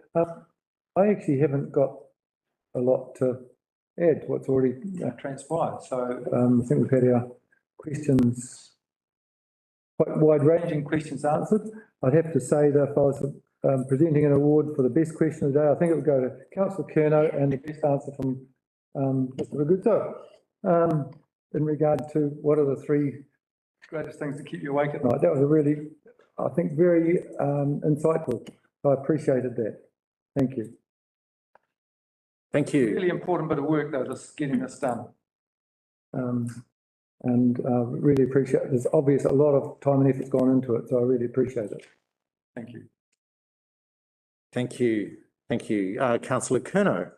Yeah, just to back up, I do think this is an important piece of work, and the questions and the answers that Donic's been able to provide highlighted how important this piece of work is in terms of giving us a good view, a good broad view of where we're at in these three very important parts of our activities. Thank you. Thank you. Councillor Tavares Woodcock. Thank you, Mr. Mayor. I'm at risk of getting a little bit emotional. It's a great piece of work. And I'd like to draw attention to page 302. It is clear that Council's water supply schemes have complied with the relevant sections of the Health Act and the Drinking Water Standards New Zealand. Donic and our Chief Executive and all the team, I congratulate you on this opus or omnibus of such incredible detail across the mighty district that is Kaipara, and taking stock of where we are at, and actually realising that for all that we have faced as a district politically and financially, we are still doing the job that a territorial authority is charged with doing quite well, not perfectly. And now I would like to speak into the impressions I had from Monday's Northland Forward Together hui, which was interrupted by our inclement weather. However, on the Zoom platform online, there were hundreds of years of service represented in the attendance of councillors and mayors and elected members, some of whom have served multiple, I don't know, decades. And when we were addressing local government New Zealand, it was with a sense of just grief, I would say, and dismay that that all the intelligence and dedication and commitment to our different districts and places has not been recognised by our masters in central government. In fact, it has been diminished. And I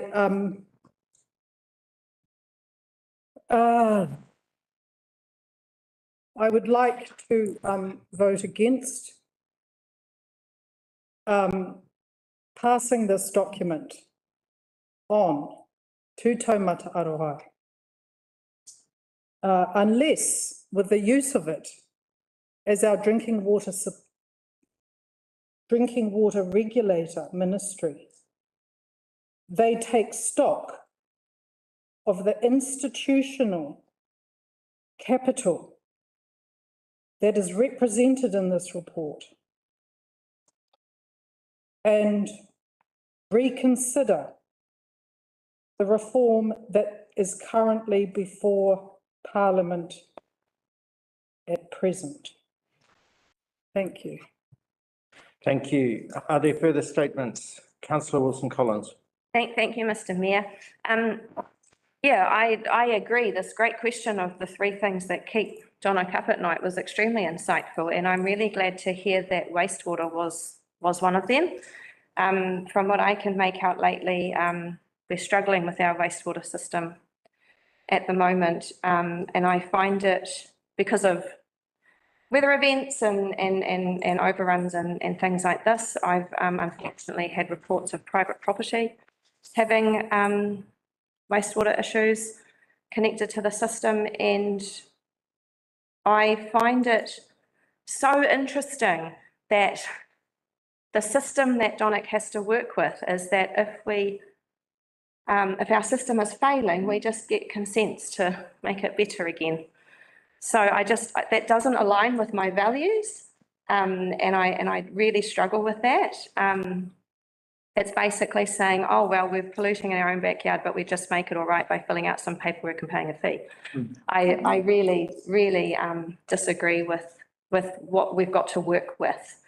This isn't a criticism of anybody. It's just the systems that we're working within. So I'm hoping, I know I've had conversations with Donick and questions with him before in previous meetings. I know that that the staff try their best to find other solutions, but I think it's really, when we're talking 3 waters, there are 3 waters, and they're not all up to scratch. There's reasons behind that, and I just commend the staff with trying the best that they can with what they've got to work with, the budgets they've got to work with, and the systems that they've got to work with. Thank you. Thank you. Are there further statements?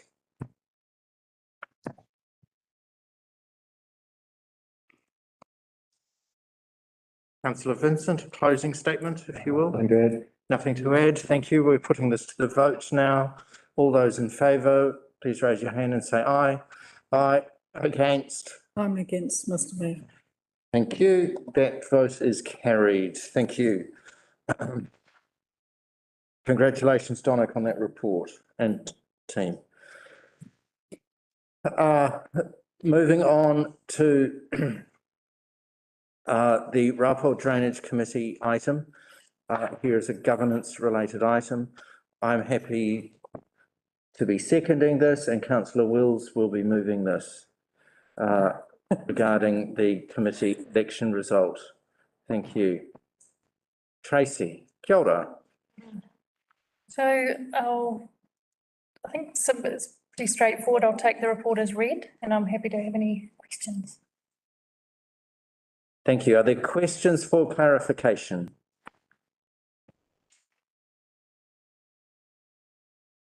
There are no questions for clarification. Well done, Tracy. That's very simple work. Thanks. Thank you. Councillor Wills, as the mover here, the opening statement is yours. Thank you. Having been on the Rapor Drainage Committee for the last 2.5 years, I know how the committee works successfully together, and they probably won't appreciate it, but between Maddie and Ian and a few of the others, there's probably hundreds of years of experience, literally. But jokes aside, they work well together, and having Grace on there to represent the marae and the community is important. And so it's good to see that she's put her hand up again to speak on behalf of Māori that are involved or affected by the Rapor drainage area. So that it covers off not just the rural community, it covers off the whole community. So it's a simple matter of supporting this motion and that experience continuing. But I also briefly would like to acknowledge the workload of the chair, Ian, especially in the last 12 months, and the effort he puts into this committee, unseen and probably unacknowledged. Thank you. Thank you. Statement from me here is echoing what Councillor Wills has said, is that the committee has been working very well, and the local representatives here, all of whom have sought re-election and have been returned here, are contributing very substantially to the ongoing work in that community. And in an unstable world, it's great to see governance stability such as this, working in the very centre of Kaipara district and very, very, very close to the ground, so close to the ground most of the time these people are underwater. It's with great happiness, that I note this item being on our agenda for today and that the community can have confidence that this decision has been made in advance of the rest of the local government election period, which is we're soon entering. So congratulations and thanks to the committee for restanding. Councillor Curnow.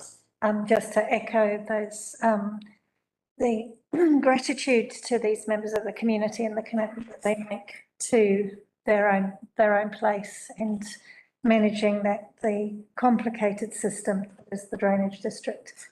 The generations of knowledge, there's not just these 6 people, it's the generations of knowledge that are ingrained in their DNA that make this work. And I think as we go into a time of significant change around local government and like possibly even how these drainage district works, I think it's really important that the new authorities that end up looking after this stuff acknowledge and continue on with this structure because of the knowledge and the commitment that it brings to the delivery of this service. It would be hard to do this without these people. Thank you. Thank you. Are there further statements here?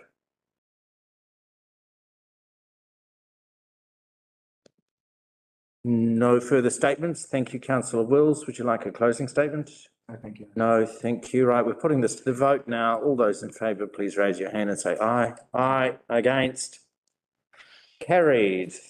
Thank you. That brings us to the end of our decision-making component of today's meeting. So we're now moving into the information section.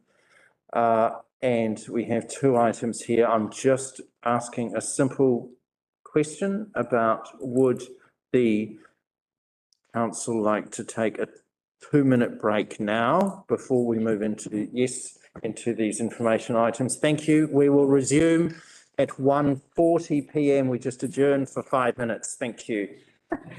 This needs to move on. Right. I'm supposed to do myself a ring again.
Thanks, everyone.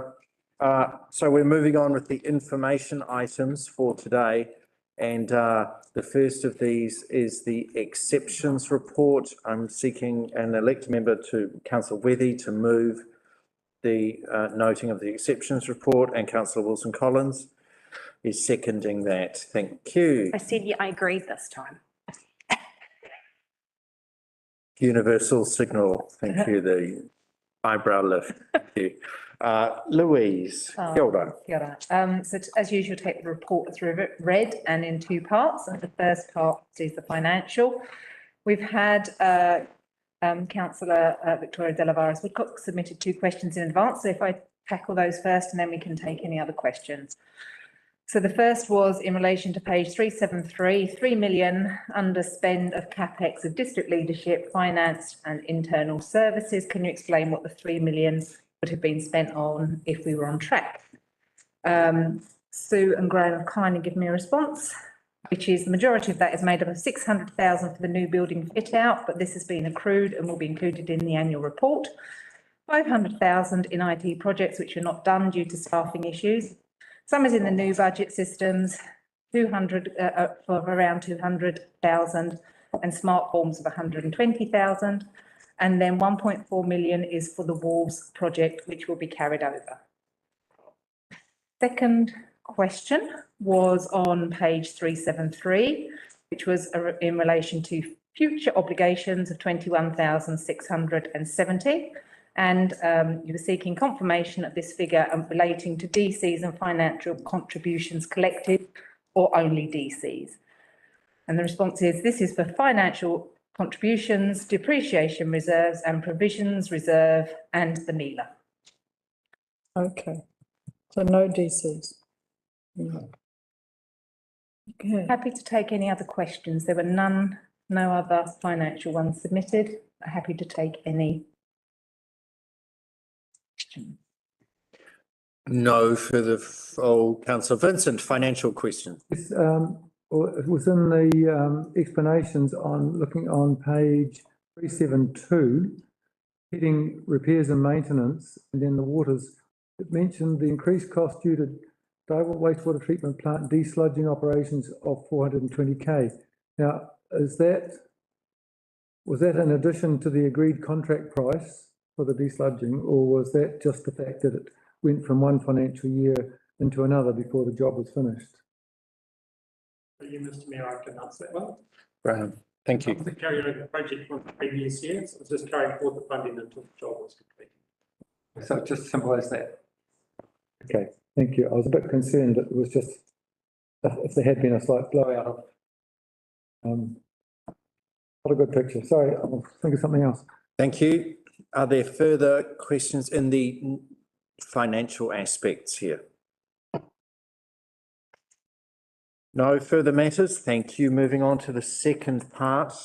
Louise, thank you. Yep, on the non-financial aspects, as you'll see, despite our, I guess our warnings each month that the teams are under pressure and we're expecting performance to significantly drop off, they continue to maintain, exceptional performance with the pressures that they're under.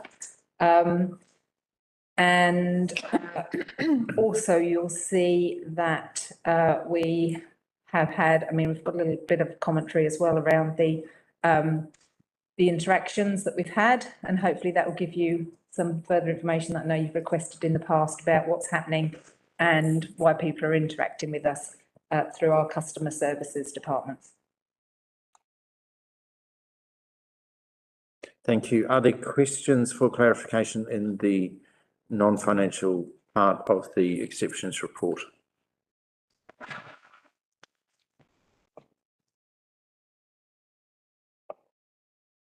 Great, thank you. So we're moving to statements here. Councillor Wilson Collins? No, you. Me? Councillor Wethy, sorry. Thank you. Yeah, first of all, I think we're really looking now at the end of June year to date, which is the annual figures, and I think we've done very, very well. I congratulate Louise and the staff to get the result they have. some people will look at the forecast we had of $1.2 million in surplus against what we achieved, which is almost $11 million. But if you take the difference in lines in terms of the operating subsidies, we were actually forecasting substantially more than we got, and we were similarly forecasting substantially more capital expenditure than we actually achieved. So if you take that and factor those out, we actually basically came on exactly where we were forecasting at about $1.2 million in surplus. So that's pretty good forecasting. It's one of the best forecasting we've had in recent years. So, and that's where we came in. So I think we've done pretty well. It's been a difficult year, and there's been a lot of factors which, when we set the annual plan, you know, probably back end of 15 or 16 months ago, when a lot of these factors weren't known and weren't really being able to, very difficult to get a handle on the magnitude of their effect on the accounts. I think we've come out of it during the course of the year very well. We've still got a substantial amount of cash in our bank accounts, and you'll see that in the actual June 22 figures. In terms of our debt, you'll see being reduced by almost $22 million. So I hope we're getting some decent interest on that now that the interest rates are going up. But no, I think it's been a good annual result financially. And also when I look at the building consents, we're right up there. You know, last year was a record year, and we've virtually matched it again, which both in numbers and also in terms of the value of those building consents. So the agricultural district's in pretty good heart at present. So, you know, looking at those last 12 months, I think we can say that this council can sort of at least think they can hand over to the new incoming mayor and council an organisation that's performing pretty well and meeting its targets. So pleased with what we've got. Thank you very much, Louise and staff.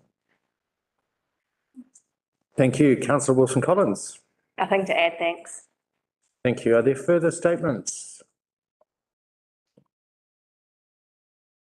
So well said, Councillor Withy. I think you've spoken for everyone there. Congratulations. We're putting this to the vote now. All those in favour, raise your hand and say aye. Aye. Aye. Against? Carried. Thank you. Congratulations, Louise, and your team. Moving on to the resolutions register, seeking an elected member to move the noting of the resolutions register. Councillor Curnow, thank you. And a seconder here, Councillor Vincent, thank you. So we'll just take questions for matters that may be in the resolutions register.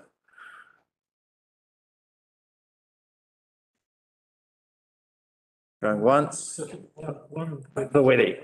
In the item 3, which is the Alamar boat ramp and car park, July update. I'm not sure whether someone's referring to travelling over from Dargaville to have a look at it. It's got commute have been appointed to look at that car parking in Mungavai. Is that meant to be a committee or something? Or is commute a consultant? Yeah, it's the name of the consultancy. Commute's a consultant, is it? Yes. Interesting name for a consultant. Okay. Yeah. Thank you. Are there further questions for clarification?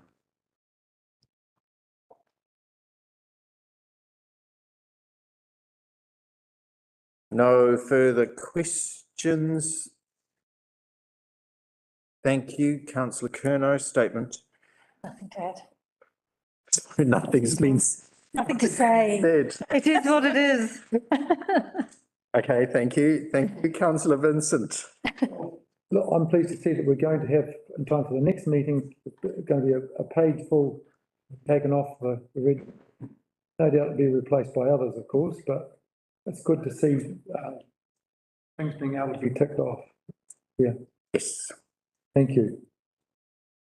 Thank you. Further statements?